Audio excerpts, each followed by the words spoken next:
Respected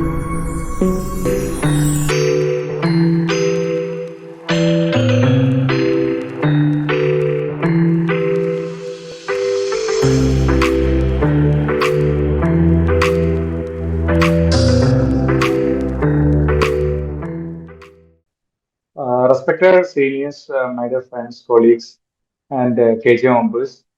First of all, I would like to express my sincere thanks for giving me this opportunity to present a topic like this in front of all of you. Coming to the topic is clinical approach to fever.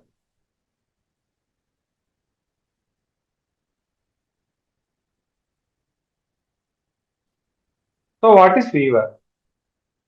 Fever is a rise in body temperature above 98.9 degrees Fahrenheit in the morning and 99.9 degrees Fahrenheit after 4 p.m. That means one has to have at least 99 degrees Fahrenheit in the morning and 100 degree Fahrenheit in the evening. Then only we can say it's fever. And what is the mechanism of fever?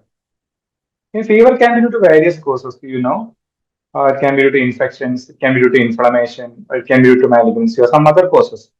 But what would be the reason?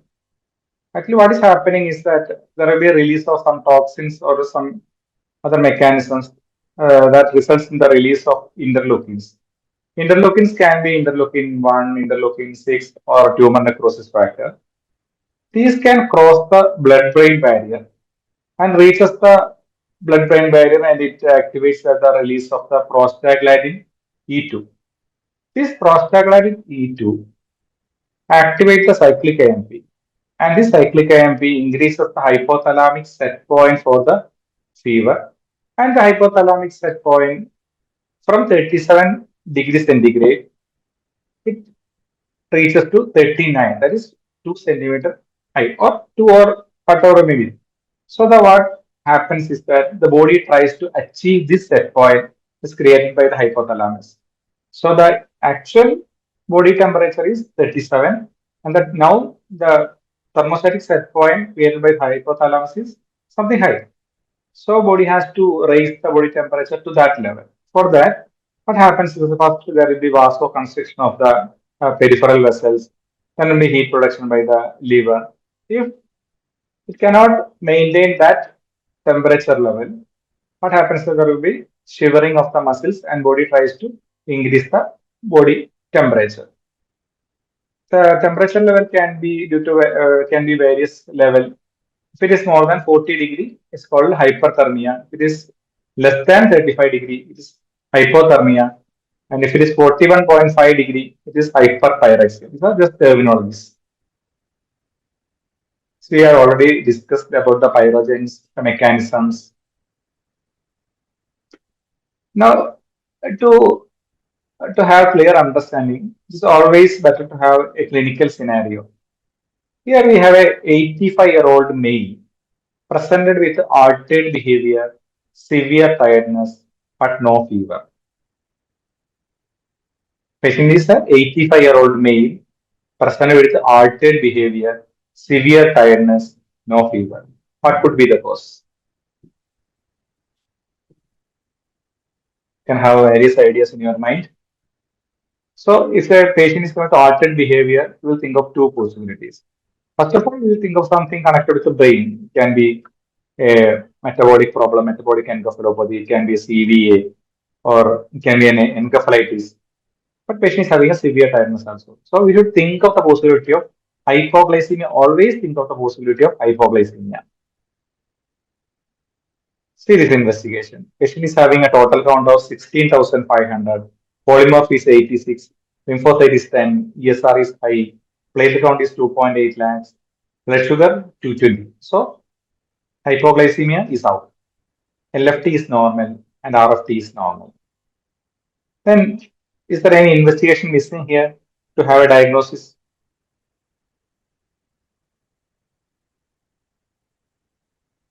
Look at here. Urine routine is pus cells numerous. Sodium is 122 and potassium is 3.8. So it's a case of UTI with a metabolic encephalopathy, that is sodium is 122. This is just short because a patient can have infection without fever. Patient can have infection without fever. This can usually happens with a newborn, old age patient, patient on steroids, and immunosuppressant patient is having CLD, patient is having CKD. അപ്പോൾ ഒരു ചെറിയ കുഞ്ഞില് ഒരു വളരെ പ്രായമുള്ള ഒരാളിൽ patient steroid കഴിക്കുന്ന ഒരു പേഷ്യന്റിൽ ഒരു മാലിഗ്നൻസി ഉള്ള ഒരു ഇമ്മ്യൂണോ സപ്രസന്റ് ആയിട്ടുള്ള ആൾക്കാരിൽ അല്ലെങ്കിൽ ഒരു റൊമാറ്റോഡ് ആർത്രൈറ്റിസ് ഉള്ള ഒരു പേഷ്യന്റ് ഇമ്മ്യൂണോ സപ്രസൻ എടുക്കുന്നുണ്ടാവും. ആ പേഷ്യന്റിൽ ക്രോണിക് ലിവർ ഡിസീസ് ഉള്ള പേഷ്യന്റ്, CKD ഉള്ള പേഷ്യൻസ് എല്ലാവരിലും ചിലപ്പം ഇൻഫെക്ഷൻ ഉണ്ടാകാം വിത്തൗട്ട് ഫീവർ. അപ്പം then will coming with some other complaints. So you always think of the possibility of infection in such patients. Now the second is a 30-year-old lady presented with history of low-grade fever of 3 weeks, history of arthralgia, but there is no rash or no other symptoms. So a young lady is presented with a low-grade fever and history of arthralgia and no other symptoms. On examination, patient is having generalized lymphadenopathy, but there is no hepatosplenomegaly. Total count is 5,400. Differential count is P50 for L40. Platelet count is 98,000. ESR is very high, 106. Urinary normal. Then what is your diagnosis? Patient's LFT is normal, RFT is normal. Peripheral smear shows mild thrombocytopenia.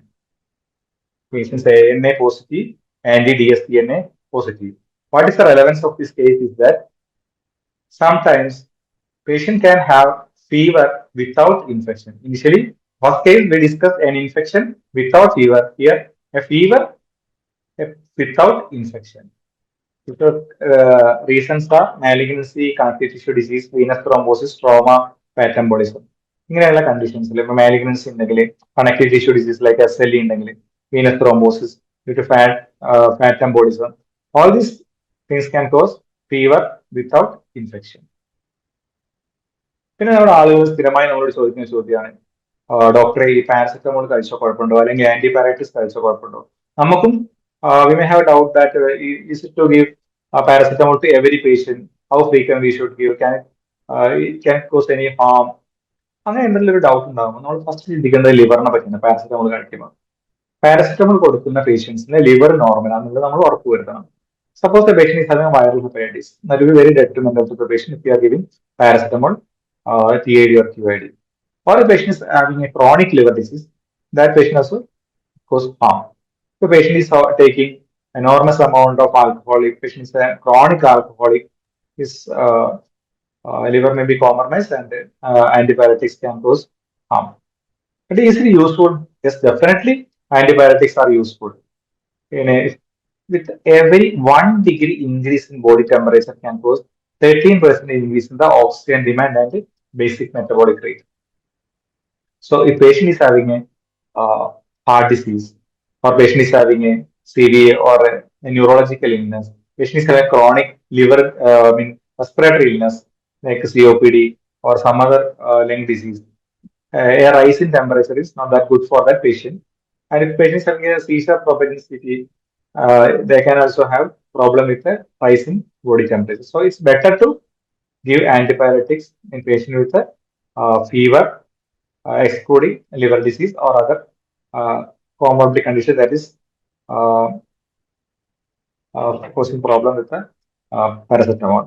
Can we give any other drugs than paracetamol? We can give ibuprofen if a patient can't take paracetamol, ibuprofen. Then what are the types of fever? You may be knowing there are continuous fever, remittent fever, intermittent fever, Pearl-Epstein fever. Various types of fever are there. In continuous fever, patient is having throughout fever, but the patient can have mild fluctuation of fever, but it's less than 1 degree fluctuation. Fluctuation can be there, but fluctuation is less than 1 degree. The remittent fever means patient is having fever can fluctuate. It can fluctuate more than 1 degree, but not touch the baseline. Intermittent fever, that can be fluctuation and it can That's the baseline. Another type of fever is Pearl-Epstein fever. In Pearl-Epstein fever, patient can have fever for few weeks, 1 week, 2 week, or 3 weeks. Then there is a fever-free interval. Then fever recurs after a period. Especially happens with the lymphoma. And a few things about fever with rash. Patients can present in these coming days. A lot of patients can come with a fever. Measles.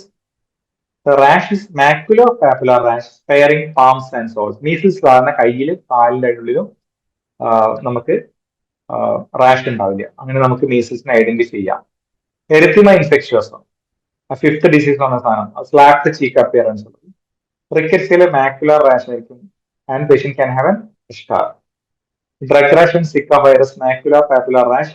It's a pruritic rash. ഡ്രഗ് റാഷിലും Zika വൈറസിന്റെ റാഷും pruritic rash ആണ്. Typhoid rash, very difficult to see, is come and go. It's a transient blanchum erythematous rash. SLE malar rash, sun exposed areal rash ഉണ്ടാകാം. Rheumatic fever rash very difficult to see. വന്ന് ഒരു ദിവസത്തിനുള്ളിൽ തന്നെ അത് disappear ചെയ്യുന്നതാണ് പലപ്പോഴും കണ്ടിട്ടുള്ളത്. Steven Johnson syndrome. It's a painful blistering rash that appears on the mucosa and skin. കുറച്ച് ഫോട്ടോസ് ആണ്. A few words about the entry fever. പണ്ട് നമ്മളുടെ ഒരു കാഴ്ചപ്പാടിൽ fever lasting more than 10 days, അത് നമ്മുടെ എൻട്രി ഫീവർ എന്നുള്ളൊരു നമ്മുടെ ഫസ്റ്റ് ഡയഗ്നോസ് തന്നെ എൻട്രി ഫീവർ ആയിരുന്നു. But now days in Kerala entry fever is very very rare. If at all a patient is coming with the features of entry fever, there will be definitely a history of travel outside, either to Coimbatore, Mangalore, or somewhere. The organism is Salmonella typhi and paratyphi. Incubation period is 1 week to 3 weeks. Patient can present with fever, headache, abdominal discomfort, dry cough, rash. അപ്പോൾ ഒരു patient വരുമ്പോൾ ഒരു prolonged fever ഉണ്ടാവും, headache ഉണ്ടാവും, dry cough is a classic feature. And abdominal എന്തെങ്കിലും ഒരു complaint ഉണ്ടാവും. ഒന്നുകിൽ പേഷ്യന്റ് ഡയറി ആയിരിക്കാം, അല്ലെങ്കിൽ കോൺസ്റ്റിപ്പേഷൻ ആയിരിക്കാം, അല്ലെങ്കിൽ അബ്ഡോമിനൽ ഡിസ്കംഫർട്ട് ആയിരിക്കാം. എന്തെങ്കിലും ഒരു കംപ്ലൈന്റ് എൻട്രി ഫീവറിലെ പേഷ്യന്റ് ഉണ്ടാവും. ഇൻവെസ്റ്റിഗേഷൻ ഫസ്റ്റ് വീക്ക് നമുക്ക് ബ്ലഡ് കൾച്ചർ കിട്ടും. ഒരു 10 days കഴിയുമ്പോഴാണ് വൈഡാൽ ടെസ്റ്റ് ആക്ച്വലി പോസിറ്റീവായിട്ട് കിട്ടുക. ലേറ്റർ നമുക്ക് സ്റ്റൂൾ കൾച്ചറിലും നമുക്ക് യൂറിൻ കൾച്ചർ, ബോൺ മാരോ കൾച്ചറിലൊക്കെയാണ് പിന്നെ നമുക്ക് ഡയഗ്നോസ് ചെയ്യാൻ പറ്റുക. ട്രീറ്റ്മെന്റ് ഒബ്വിയസ്ലി ഇപ്പം നമ്മൾ സബ്ട്രിയാക്സോൺ ആണ് കൊടുക്കുന്നത്. അത് 2 gram IVBD ആണ് കൊടുക്കുക. അസിത്രോമൈസിൻ ആണ് പിന്നെ ഒരു ഡ്രഗ് ഓഫ് ചോയ്സ് ഉള്ളത്. അത് നമ്മൾ ഫസ്റ്റ് ഡേയിൽ 1 gram കൊടുക്കും, പിന്നെ 500 milligram daily four 7 to 10 days കൊടുക്കും.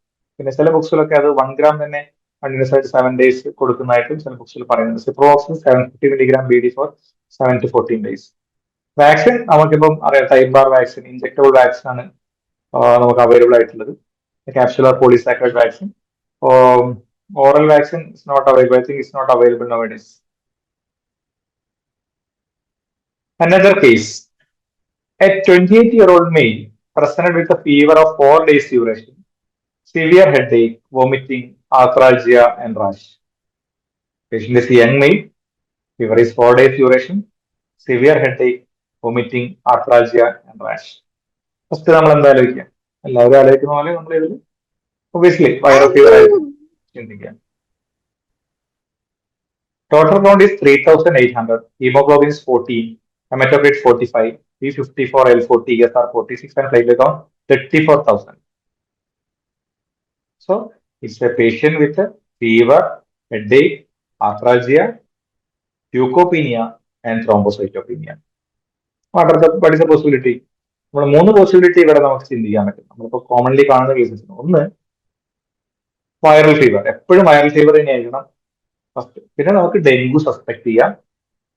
പിന്നെ നമ്മൾ വൈറൽ ഹെപ്പറ്റൈറ്റിസും ഇതുപോലെ വരാറുണ്ട് ഇഷ്ടംപോലെ. നമുക്കിപ്പം 200 to 400 പേഷ്യൻസ് നമുക്ക് ഈ ഒരു വർഷം, കഴിഞ്ഞ വർഷമായിട്ട് അത്രയും കൂടുതൽ വന്നിട്ടുണ്ട്. അറൌണ്ട് 400ഓളം പേഷ്യൻസ് വന്നിട്ടുണ്ട്. Many of the patients had severe platelet thrombocytopenia and total count was very low. Look at here, NS1 antigen is positive, IgM dengue is negative. NS1 antigen can be positive in a dengue patient on the day 1. IgM dengue can be negative till ഒരു 7 days വരെ അത് negative ആയിരിക്കാം. പിന്നെ നമ്മുടെ ലാബിന്റെ ഗുണം പോലെ ചിലപ്പോൾ അത് പേഷ്യന്റ് പോകുന്ന വരെ അത് നെഗറ്റീവ് ആയിരിക്കാൻ സാധ്യതയുണ്ട്. ചിലപ്പോൾ നമ്മുടെ ലാബിന്റെ പ്രോബ്ലം കൊണ്ടോ മറ്റെന്തെങ്കിലും കാരണം കൊണ്ടോ NS1 ആന്റിജനും നെഗറ്റീവ്, IgM ഡെങ്കു നെഗറ്റീവ് ആണെങ്കിലും if the patient is having symptoms suggestive of dengue fever, you exclude other causes and treat it like dengue. Take enough precautions. Never treat the investigations. Always treat the patient. That should be our motto. On the date, what happens with the patient? Patient is having persistent fever, severe tiredness. Hemoglobin is 15.8, hematocrit is 59, total count is 8,800, P64 L30, platelet count is improved to 88,000. നമുക്ക് എന്താ തോന്നുന്നത്? Patient improve ചെയ്തോ അല്ലെങ്കിൽ patient മോശമായോ? ചിന്തിക്കാനുള്ള അവസരമാണ്. Patient improve ചെയ്തോ patient മോശമായോ? പേഷ്യന്റ് ഒബ്വിയസ്ലി പേഷ്യന്റ് ഇമ്പ്രൂവ് ചെയ്ത് നമുക്ക് തോന്നും. പ്ലേറ്റ്ലെറ്റ് കൗണ്ട് മാത്രം നോക്കും. നമ്മൾ ചിലപ്പോൾ ഈ പ്ലേറ്റ്ലെറ്റ് കൗണ്ട് മാത്രം വെച്ച് നോക്കും പലപ്പോഴും. പക്ഷേ fever is persisting even after day and patient having severe tiredness. Always treat the patient. Patient is having severe tiredness. There is some reasons behind that. And look at the hematocrit. The previous hematocrit, it is 45. Now the hematocrit is 59. So hematocrit is increased over 4 days. That is a significant rise in hematocrit. That is more than 20% is increase in the hematocrit. So there is a hemo concentration, and patient is having severe tiredness, fever persisting. Though the patient had improvement of platelet count, the patient is deteriorating. And STPT is 1,400 and STOT is 1,200. There is hypoalbuminemia. Look at the seroferritin. Seroferritin is 14,586. The patient is going for macrophage activation syndrome. It's a very bad condition. ഇനിയിപ്പോ macrophage activation syndrome ഇല്ലെങ്കിൽ പോലും ഒരു dengue പേഷ്യൻസിൽ ഒരു STPT more than 1000 ആണെങ്കിൽ, STOT more than 1000 ആണെങ്കിൽ, don't keep the patient, you refer. കാരണം dengue virus ഇൻഫെക്ഷൻസിൽ ഒരു നല്ല ഹെപ്പറ്റൈറ്റിസ് വരികയാണെങ്കിൽ അത് അത്ര നല്ലൊരു അടയാളമല്ല. You refer and refer. A few words about the dengue virus. It's a viral hemorrhagic fever transmitted by Aedes. Presentation: fever, headache, severe body pain. Patient can die. Can be due to various causes. Can be due to shock. It can be due to bleeding. It can be due to isolated organ involvement, or can be due to myocarditis. So many other causes. Anyway, few patients can die.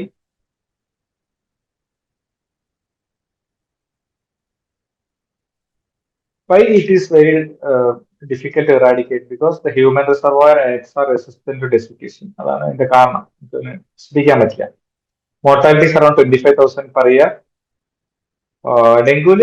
Dengue fever without any dengue hemorrhagic or dengue shock syndrome, 1% of patient can die.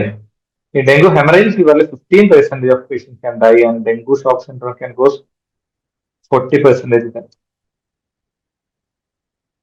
ഈ ഒരു group of ആൾക്കാർ സ്ഥലത്താണ് ഇത് ഉണ്ടാവുന്നത്. ഇതിൽ ഒരു important ആയ കാര്യം വെച്ചാൽ ഡെവലപ്ഡ് കൺട്രീസ് ഇതിൽ ഇൻവോൾവ് എല്ലാം നമുക്ക് south America, Africa, Indian sub continent, അങ്ങനെയാണ് ഇതിന്റെ ഒരു infectious area. Tropics and subtropics are mainly involved. Epidemics at 3 to 5 cycles, peak transmission after rainfall.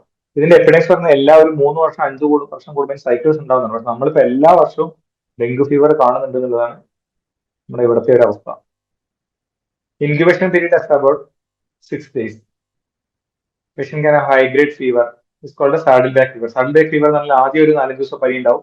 അത് കഴിഞ്ഞിട്ട് ഒരു 6 days 7 days ആകുമ്പോഴേക്കും ഫീവർ കുറയും. പിന്നെ അത് കഴിഞ്ഞിട്ട് ഒരു 3-4 ദിവസം കഴിയുമ്പോൾ വീണ്ടും ഫീവർ വരും. അത് ആ ഇമ്മ്യൂൺ റെസ്പോൺസിന്റെ ഭാഗമായിട്ട് വീണ്ടും ഫീവർ വരും. അതാണ് saddleback fever. Otherwise it's not break bone fever. Severe body pain ഉണ്ടാവും, മയാൾജി, അതിന്റെ കൂടെ തന്നെ ബോൺ പെയിൻ ഉണ്ടാവും. Patient can have retroorbital pain. Patient can have macular rash, blanchable rash. The symptoms are nausea and vomiting, non-tender generalized lymphadenopathy, relative bradycardia, right upper quadrant pain, bleeding, and shock. Then നമ്മൾ കേട്ടിട്ടുണ്ട് ഈ ഒരു dengue വന്നിട്ട് രണ്ടാമത്തെ dengue വരുമ്പോഴാണ് പേഷ്യൻസിന് കൂടുതൽ പ്രശ്നം ഉണ്ടാവുക നമ്മൾ കേട്ടിട്ടുണ്ട്. അതിന്റെ കാരണം there is a non-neutralizing antibodies present in the patient's serum after the first infection. രണ്ടാമത്തെ ഇൻഫെക്ഷൻ വരുമ്പോൾ ഓൾറെഡി പേഷ്യന്റിന് കുറച്ചൊരു ഇമ്മ്യൂണിറ്റി ഉണ്ട്. പക്ഷെ അത് ആദ്യം വന്ന ഡെങ്കു വൈറസിനെതിരെയുള്ള ഇമ്മ്യൂണിറ്റിയാണ്. രണ്ടാമതൊരു ഡെങ്കു വൈറസ് വരുമ്പോൾ ഈ ഡെങ്കു വൈറസിനെതിരെ ഈ ആന്റിബോഡി റിയാക്ട് ചെയ്യും. പക്ഷെ ഇതിലെ ആന്റിജൻ എന്താ? ആന്റിജൻ ഡിഫറെന്റ് ആണ്. അപ്പൊ ഈ ആന്റിജനെ ഈ ആന്റിബോഡിക്ക് ന്യൂട്രലൈസ് ചെയ്യാൻ പറ്റില്ല. അപ്പൊ non neutralizing antigen antibody complex ഉണ്ടാവും. ഇത് ഭയങ്കരമായിട്ട് ഇമ്മ്യൂൺ റെസ്പോൺസ് ഉണ്ടാവും. അത് എൻഡോത്തീലിയൽ ഡിസ്ഫങ്ഷൻ ഉണ്ടാക്കും, പ്ലേറ്റ് ഡിസ്ഫങ്ഷൻ ഉണ്ടാക്കും, കൺസപ്ഷൻ കോയാഗുലി clotting consumption of clotting factors and coagulopathy ഉണ്ടാക്കും, സർക്കുലേറ്ററി ഷോക്കിലേക്ക് പോകും. അങ്ങനെയാണ് നമുക്ക് ഈ സെക്കൻഡ് ഇൻഫെക്ഷൻ കൂടുതൽ പ്രശ്നമാകുന്നത്. Otherwise non as original antigenic sin. ഇത് ആ റാഷിന്റെ ചിത്രമാണ്. Herman sign blanchable rash.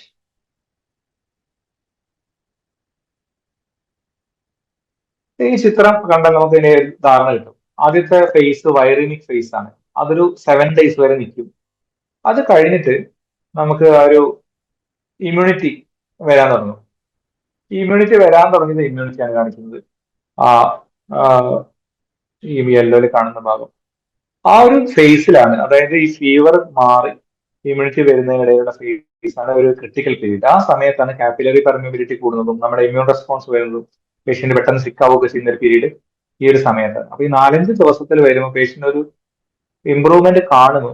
നമ്മൾ വളരെ വിജിലന്റ് ആയിട്ട് മാത്രമേ അഡ്മിറ്റ് ചെയ്ത പേഷ്യന്റിനൊക്കെ ഡിസ്ചാർജ് ചെയ്യാൻ പാടുള്ളൂ. നമ്മൾ ഇനഫ് പ്രിക്കോഷൻസ് നമ്മൾ ഇനഫ് ആയിട്ട് നമ്മൾ ആവശ്യത്തിനുള്ള അവർക്ക് കാര്യങ്ങൾ പറഞ്ഞു കൊടുക്കണം. ഇതിന്റെ chance of getting these problems നമ്മൾ പറഞ്ഞു കൊടുക്കണം. പിന്നെ ഒരു ഡെങ്കു പേഷ്യന്റ് വന്നു കഴിഞ്ഞാൽ നമ്മൾ അവരെ എന്തൊക്കെയാണ് അസസ് ചെയ്യേണ്ടത്? അവരുടെ blood pressure, daily blood pressure നോക്കണം, പൾസ് റേറ്റ് നോക്കണം, പൾസ് വോളിയം ചെക്ക് ചെയ്യണം. പേഷ്യന്റ് ഹൈപ്പോവോളിക് ഫേസിലേക്ക് പോകുന്നുണ്ടോ? പിന്നെ ടെമ്പറേച്ചർ നോക്കണം. തേർഡ് സ്റ്റേജ് ഫ്ലൂയിഡ് അക്യുമിനേഷൻ അതൊരു നല്ല അടയാളമല്ല. ഈ പ്ലൂറൽ എഫ്യൂഷനും അതുപോലെ തന്നെ നമ്മുടെ ആസൈറ്റിസ് ഒക്കെ ഡെവലപ്പ് ചെയ്യുന്നുണ്ടെങ്കിൽ അതൊരു നല്ല അടയാളമല്ല. പിന്നെ പേഷ്യന്റ് ഓറൽ ടൈം മിനിമം ഒരു 3 ലിറ്റർ ഓഫ് ഫ്ലൂയിഡ് എങ്കിലും എടുക്കുന്നുണ്ട് നമ്മൾ ഉറപ്പ് വരുത്തണം. Vomiting is not a good sign. Decrease urine output is not a good sign. Infusion rate നമ്മളത് ഒരു മാക്സിമം ഒരു സിമ്പിൾ ഡെങ്കു ആണെങ്കിൽ നമ്മളൊരു ഇൻഫ്യൂഷൻ ഒരു 3 ലിറ്റർ, പരമാവധി ഒരു 3 ലിറ്ററിൽ ഒതുക്കി നിർത്തണം. അതിൽ കൂടുതൽ കൊടുക്കരുത്. Excess fluid also not that good. Look for any evidence of bleeding. Evidence of bleeding പറയുമ്പോൾ നമ്മൾ പേഷ്യന്റിന്റെ കൈ പിടിച്ചിട്ട് അവിടെ ഇവിടെ ബ്ലീഡിംഗ് ഉണ്ടോ എന്ന് മാത്രം നോക്കിയാൽ പോരാ. പേഷ്യന്റിന്റെ മൗത്ത് എക്സാമിൻ ചെയ്യണം. പേഷ്യന്റ് പല്ല് കഴിക്കുമ്പോൾ ബ്ലഡ് വരുന്നുണ്ടോ എന്ന് ചോദിക്കണം. മൂത്രം ഒഴിക്കുമ്പോൾ അതിന് നിറവ്യത്യാസം ഉണ്ടോ എന്ന് ചോദിക്കണം. അതുപോലെ മെലീന ഉണ്ടോ എന്ന് ചോദിക്കണം. ഇങ്ങനെ കാര്യങ്ങളൊക്കെ നമ്മൾ കൃത്യമായിട്ട് ചോദിക്കണം. പ്ലേറ്റ് കൗണ്ട് നോക്കണം. പിന്നെ എൻഡ് ഓർഗൻ ഫെയിലിയേഴ്സ് എന്തെങ്കിലും വരുന്നുണ്ടോ എന്നുള്ളത് check for any end organ failure.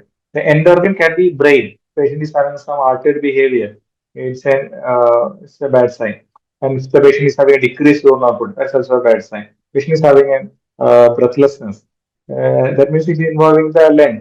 Or a patient is having a dyspnea on exhalation or palpitation. That means it involves the heart.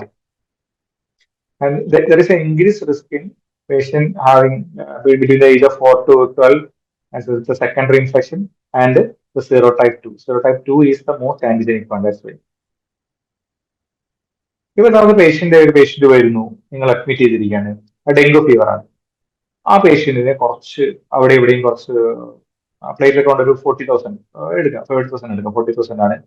അവർക്ക് അവിടെ ഇവിടെയും കുറച്ച് പെറ്റക്കിയെ കാണുന്നു. ഈ പേഷ്യന്റിനെ നമ്മൾ എന്ത് ചെയ്യണം? പേഷ്യന്റിനെ റെഫർ ചെയ്യണോ, അല്ലെങ്കിൽ പേഷ്യന്റിനെ പ്ലേറ്റ് ട്രാൻസ്ഫ്യൂഷനെ കൊടുക്കണോ, അല്ലെങ്കിൽ ഒബ്സർവേഷൻ കുറച്ചും കൂടെ സ്ട്രിക്റ്റ് ഒബ്സർവേഷനിലേക്ക് വെക്കണം? ഇപ്പൊ ടോണിക് ടെസ്റ്റ് ചെയ്ത് നോക്കാം. ടോണിക് ടെസ്റ്റ് ചെയ്യുമ്പോൾ ഓൾറെഡി നമ്മളൊരു ഏരിയ മാർക്ക് ചെയ്യുക, ഫോറാമിൽ ഒരു ഏരിയ മാർക്ക് ചെയ്യുക, ഒരു 1 സ്ക്വയർ ഇഞ്ചിൽ. അപ്പൊ അതിൽ തന്നെ പെറ്റയ്ക്ക ഉണ്ടാവും. നമ്മൾ ആദ്യം തന്നെ ആ പെറ്റയ്ക്ക എണ്ണി അത് എത്രയുണ്ടെന്ന് റെക്കോർഡ് ചെയ്ത് വെക്കണം. പിന്നെ ബി പി കഫ് വെച്ചിട്ട് പ്രഷർ അപ്ലൈ ചെയ്യുക. ഒരു സിസ്റ്റോളിക് പ്രഷറിന്റെയും ഡയസ്റ്റോളിക് പ്രഷറിന്റെ ഇടയിൽ അത് പിടിക്കുക. ഒരു 5 മിനിറ്റ് വെയിറ്റ് ചെയ്യുക. 5 മിനിറ്റ് വെച്ചതിന് ശേഷം ഇത് റിലീസ് ചെയ്തിട്ട് പുതിയ പെറ്റയ്ക്ക എത്രയുണ്ടെന്ന് കൗണ്ട് ചെയ്യുക. If it is more than 10, പുതിയ 10 പെറ്റയ്ക്ക വന്നിട്ടുണ്ടെങ്കിൽ ദാറ്റ് ഇസ് പോസിറ്റീവ്. യൂഷ്വലി ഒരു 20 മേലെ ഉണ്ടാവും എന്നാണ് പറയുന്നത്. ഒരു 10 വന്നിട്ടുണ്ടെങ്കിൽ ഇത് പോസിറ്റീവായിട്ട് എടുക്കുക, മാനേജ് അക്കോർഡിംഗ്. ലബോറട്ടറി ടെസ്റ്റ് ഞാൻ പറഞ്ഞ പോലെ ഡേ 1 NS1 ആന്റിജൻ പോസിറ്റീവ് ആവും. ഒരു ഡേ 5 കഴിഞ്ഞാൽ IgM പോസിറ്റീവ് ആവും. ഒരു 3-4 വീക്സ് കഴിയുമ്പോൾ, ഒരു 1 മന്ത് ഒക്കെ കഴിയുമ്പോഴേക്കും IgG പോസിറ്റീവ് ആവും. സപ്പോസ് ഒരു പേഷ്യന്റ് വരുന്നു, ആ പേഷ്യന്റിന് NS1 ആന്റിജൻ മാത്രം പോസിറ്റീവ് ആണ്, IgM പോസിറ്റീവ് അല്ല, IgG പോസിറ്റീവ് അല്ല എന്ന് പറഞ്ഞാൽ നമുക്ക് മനസ്സിലാക്കുക this can be A fresh ഒരു ഡെങ്കു വൈറസ് ഇൻഫെക്ഷൻ ആണ് without any history of past infection. Patient is present with NS1 antigen positive and IgM dengue positive. മനസ്സിലാക്കാം ഈ പേഷ്യന്റിന് ഇൻഫെക്ഷൻ വന്നിട്ട് ഒരു 7 days ഒക്കെ ആയി നമുക്ക് മനസ്സിലാക്കാം. The patient is having NS1 antigen positive, IgM positive, and IgG positive. അല്ലെങ്കിൽ ഇത് പ്രൊലോങ്ഡ് ആകാം, അതല്ലെങ്കിൽ patient can have a previous dengue infection and now the patient is also having a second infection. NS1 antigen positive ആണ്, IgM negative ആണ്, IgG positive ആണ്, still can be a second infection because IgG പഴയ ഇൻഫെക്ഷൻ്റെ ആകാം, NS1 antigen ഇപ്പോൾ വന്നതിന്റെ ആകാം. പിന്നെ assessment വേണ്ടിയിട്ട് നമുക്ക് CBC നോക്കാം, ഹെമറ്റോക്രിറ്റ് നോക്കാം. അതിൽ നമ്മൾ CBC നമ്മൾ പ്ലേറ്റ്ലെറ്റ് കൗണ്ട് മെയിൻ ആയിട്ട് നോക്കും. ഹെമറ്റോക്രിറ്റ് റൈസ് ചെയ്യുന്നുണ്ടോ നോക്കും. ത്രോംബോസൈറ്റോപിനിയ ലെസ് ദാൻ 1 lakh വരുമ്പോൾ അത് സിഗ്നിഫിക്കന്റ് ആയിട്ട് എടുക്കണം നമ്മൾ. ല്യൂക്കോപിനിയ ലെസ് ദാൻ 3000. ഈ ല്യൂക്കോപിനിയ ഭയങ്കര ഹെൽപ്ഫുൾ ആയിട്ടുള്ള സാധനമാണ്. നമുക്ക് ഒരു പേഷ്യന്റ് ടോട്ടൽ കൗണ്ട് ഒരു 2200, പ്ലേറ്റ്ലെറ്റ് കൗണ്ട് 30,000 എന്ന് ചോദിക്കാം. പ്ലേറ്റ്ലെറ്റ് കൗണ്ട് ഇപ്പം 30 കൂടിയില്ല, 30,000 തന്നെ അടുത്ത ദിവസം നോക്കുമ്പോഴും. പക്ഷെ TC ഇപ്പൊ ഒരു 3000 ആയിരുന്നു ആദ്യം, അതൊരു 3200 ആണെങ്കിൽ ഒരു ഡൗട്ട് ഉണ്ടാവും, ഈ പേഷ്യന്റ് നമുക്ക് വിടണോ അല്ലെങ്കിൽ റെഫർ ചെയ്യണോ, അല്ലെങ്കിൽ ഇവിടെ നിർത്തണോ അല്ലെങ്കിൽ റെഫർ ചെയ്യണോ എന്നൊരു ഡൗട്ട് ഉണ്ടാവും. അപ്പം TC കൂടുന്നുണ്ടെങ്കിൽ നമുക്കൊരു കോൺഫിഡൻസ് ആണ്, ആ പേഷ്യന്റ് തന്നെ ഇമ്പ്രൂവ് ചെയ്ത് വരുന്നു, ആ പേഷ്യന്റ് നിങ്ങൾക്ക് വെക്കാം. അതർവൈസ് വേറെ പ്രോബ്ലം ഒന്നും ഇല്ലെങ്കിൽ കോൺഫിഡന്റ് ആയിട്ട് വെച്ചിട്ട് 1-2 ദിവസം കൊണ്ട് രണ്ടും സാധാരണഗതിയിൽ കൂടാറുണ്ട്. Medicine is science of exceptions. ആർക്കും അത് സംഭവിക്കാം, അതുകൊണ്ട് എപ്പോഴും അങ്ങനെ വന്നോളുന്നില്ല, എന്നാൽ 99% അതങ്ങനെയാണ്. Liver enzyme elevated AST and ALT can be there in a dengue infection, but usually less than ഒരു 3 times കുറവായിരിക്കും. ഒരു 40, ഒരു 120, 150 ആ ഒരു ലെവലിൽ it's not that much risky. But if it is more than 1000, 2000 ആ ലെവലിലൊക്കെ ആണെങ്കിൽ refer the patient. The patient is going for a bad course. To prevent dengue infection, one is personal protection, other is vector control.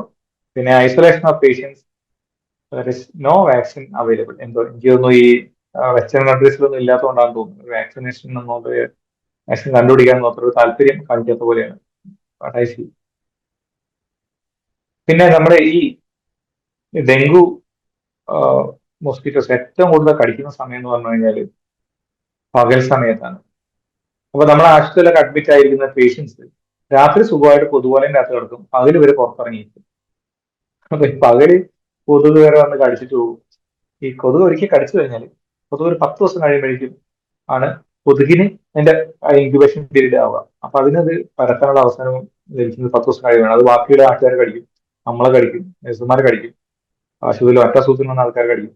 അപ്പൊ ഇവര് day time ഒരു കാരണവശാലും പുറത്തിറങ്ങി ഇരിക്കാതെ, പ്രത്യേകിച്ചും കാലുകളൊക്കെ തൂക്കിയിട്ട് അകത്തിരുന്ന് കാല് പുറത്ത് തൂക്കിയിട്ടിരുന്ന ആൾക്കാരൊക്കെ ഉണ്ട്. അതൊക്കെ നമ്മളൊന്ന് ശ്രദ്ധിക്കണം. നമ്മൾ എഴുതി കണ്ടല്ലേ, they bleed, you bleed. And few words about the vector.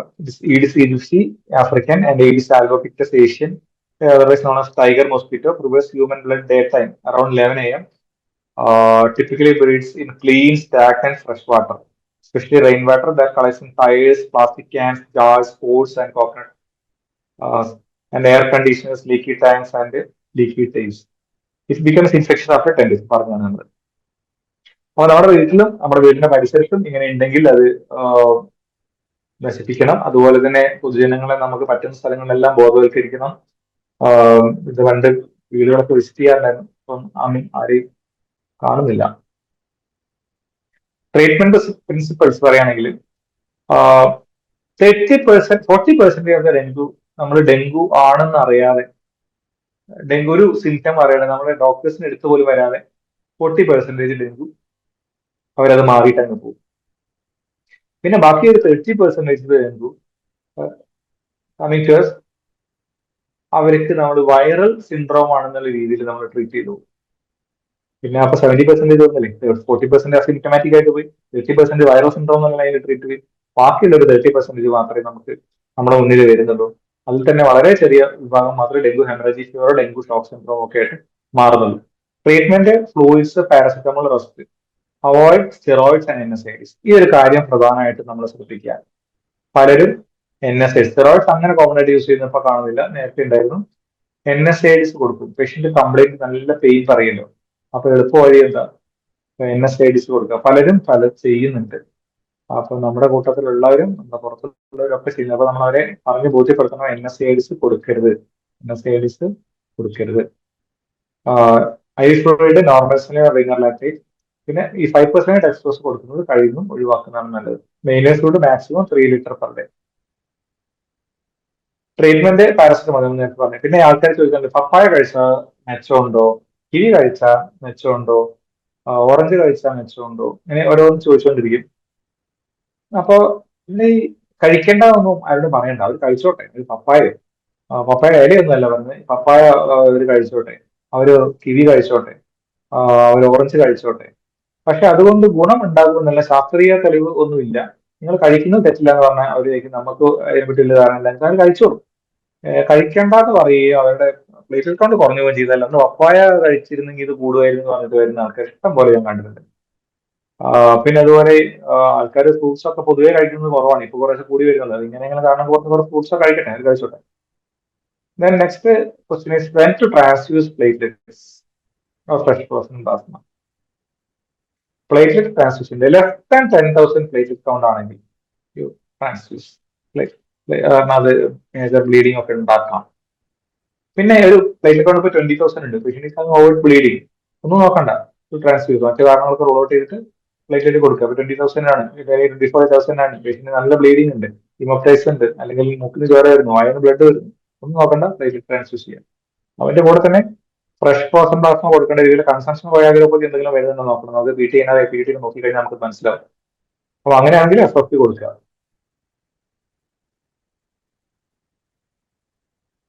Okay, severe dengue തന്നെ severe plasma leakage, severe haemorrhage, severe organ impairment. നമ്മൾ ഓർഗൻ ഇമ്പയർമെന്റിനെ പറ്റി നമ്മൾ നേരത്തെ പറഞ്ഞു. അത് ഐസൊലേറ്റഡ് ഓർഗൻ ഇമ്പയർമെന്റ് വരാം, അത് വളരെ വളരെ വളരെ റെയർ ആണ്. എന്നാലും അത് നമ്മൾ ഇഷ്ടംപോലെ കണ്ടിട്ടുണ്ട്. നമ്മളൊരു ടെർഷ്യറി ഇൻസ്റ്റിറ്റ്യൂട്ട് പോലെ വർക്ക് ചെയ്യുന്നതുകൊണ്ടായിരിക്കും നമ്മളത് കണ്ടിട്ടുള്ളത്. ഈവൻ പക്ഷേ ഞാൻ മുമ്പ് താലൂക്ക് ഹോസ്പിറ്റലിൽ ആയിരിക്കുന്ന സമയത്തും ഞാനത് കണ്ടിട്ടുണ്ട്, ഐസൊലേറ്റഡ് ഓർഗൻ ഇമ്പയർമെന്റ് ആയി വന്ന patients. Then about the warning signs, abdominal pain, persistent vomiting, fluid accumulation. Fluid accumulation നമ്മൾ നേരത്തെ പറഞ്ഞ ഈ ഫ്ലൂറൽ എഫ്യൂഷൻ, അതുപോലെ തന്നെ അസൈറ്റീസ് ആണ് നമ്മൾ ഉദ്ദേശിക്കുന്നത്. Mucosal bleed, lethargy, restlessness, hepatic enlargement. അപ്പൊ ലിവർ സ്പാൻ നോക്കണം പേഷ്യൻസിന്റെ. അത് liver enlargement more than 2 centimetre, നേരത്തെ എന്നതിനേക്കാൾ കൂടുതൽ വന്നാൽ വാർണിംഗ് സൈൻ ആണ്. Rising haematocrit with concurrent rapid falling platelet count. എപ്പോഴും ഈ പ്ലേറ്റ്ലെറ്റ് കൗണ്ട് ഫോളോ ചെയ്യണമെന്നില്ല കേട്ടോ. പിന്നെ നേരത്തെ കേസ് ഞാൻ അത് ഡിസ്കസ് ചെയ്തപ്പോൾ ഞാൻ പ്രത്യേകം കാണിക്കുന്നതാണ്, ചിലപ്പോൾ പ്ലേറ്റ്ലെറ്റ് കൗണ്ട് നോർമലായി നിന്നുകൊണ്ട് തന്നെ ഹെമറ്റോക്രിറ്റ് റൈസ് ചെയ്ത് നിന്നത് കാണാറുണ്ട്. പിന്നെ ഡെങ്കുവിന് നമുക്ക് classification group A, group B, group C എന്ന് ക്ലാസിഫൈ ചെയ്യാം. അതിൽ സ്റ്റേബിൾ സ്റ്റേബിൾ ഡെങ്കു എന്ന് പറയുന്നത്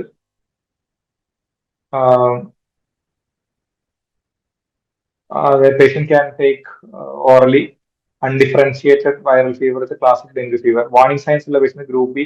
സിവിയർ എന്ന് പറഞ്ഞു കഴിഞ്ഞാൽ capillary leak, haemoconcentration with circulatory failure വരുന്ന പേഷ്യൻസിനാണ് നമ്മൾ സിവിയർ ഡെങ്കുവിൽ പെടുത്തിയിരിക്കുന്നത്.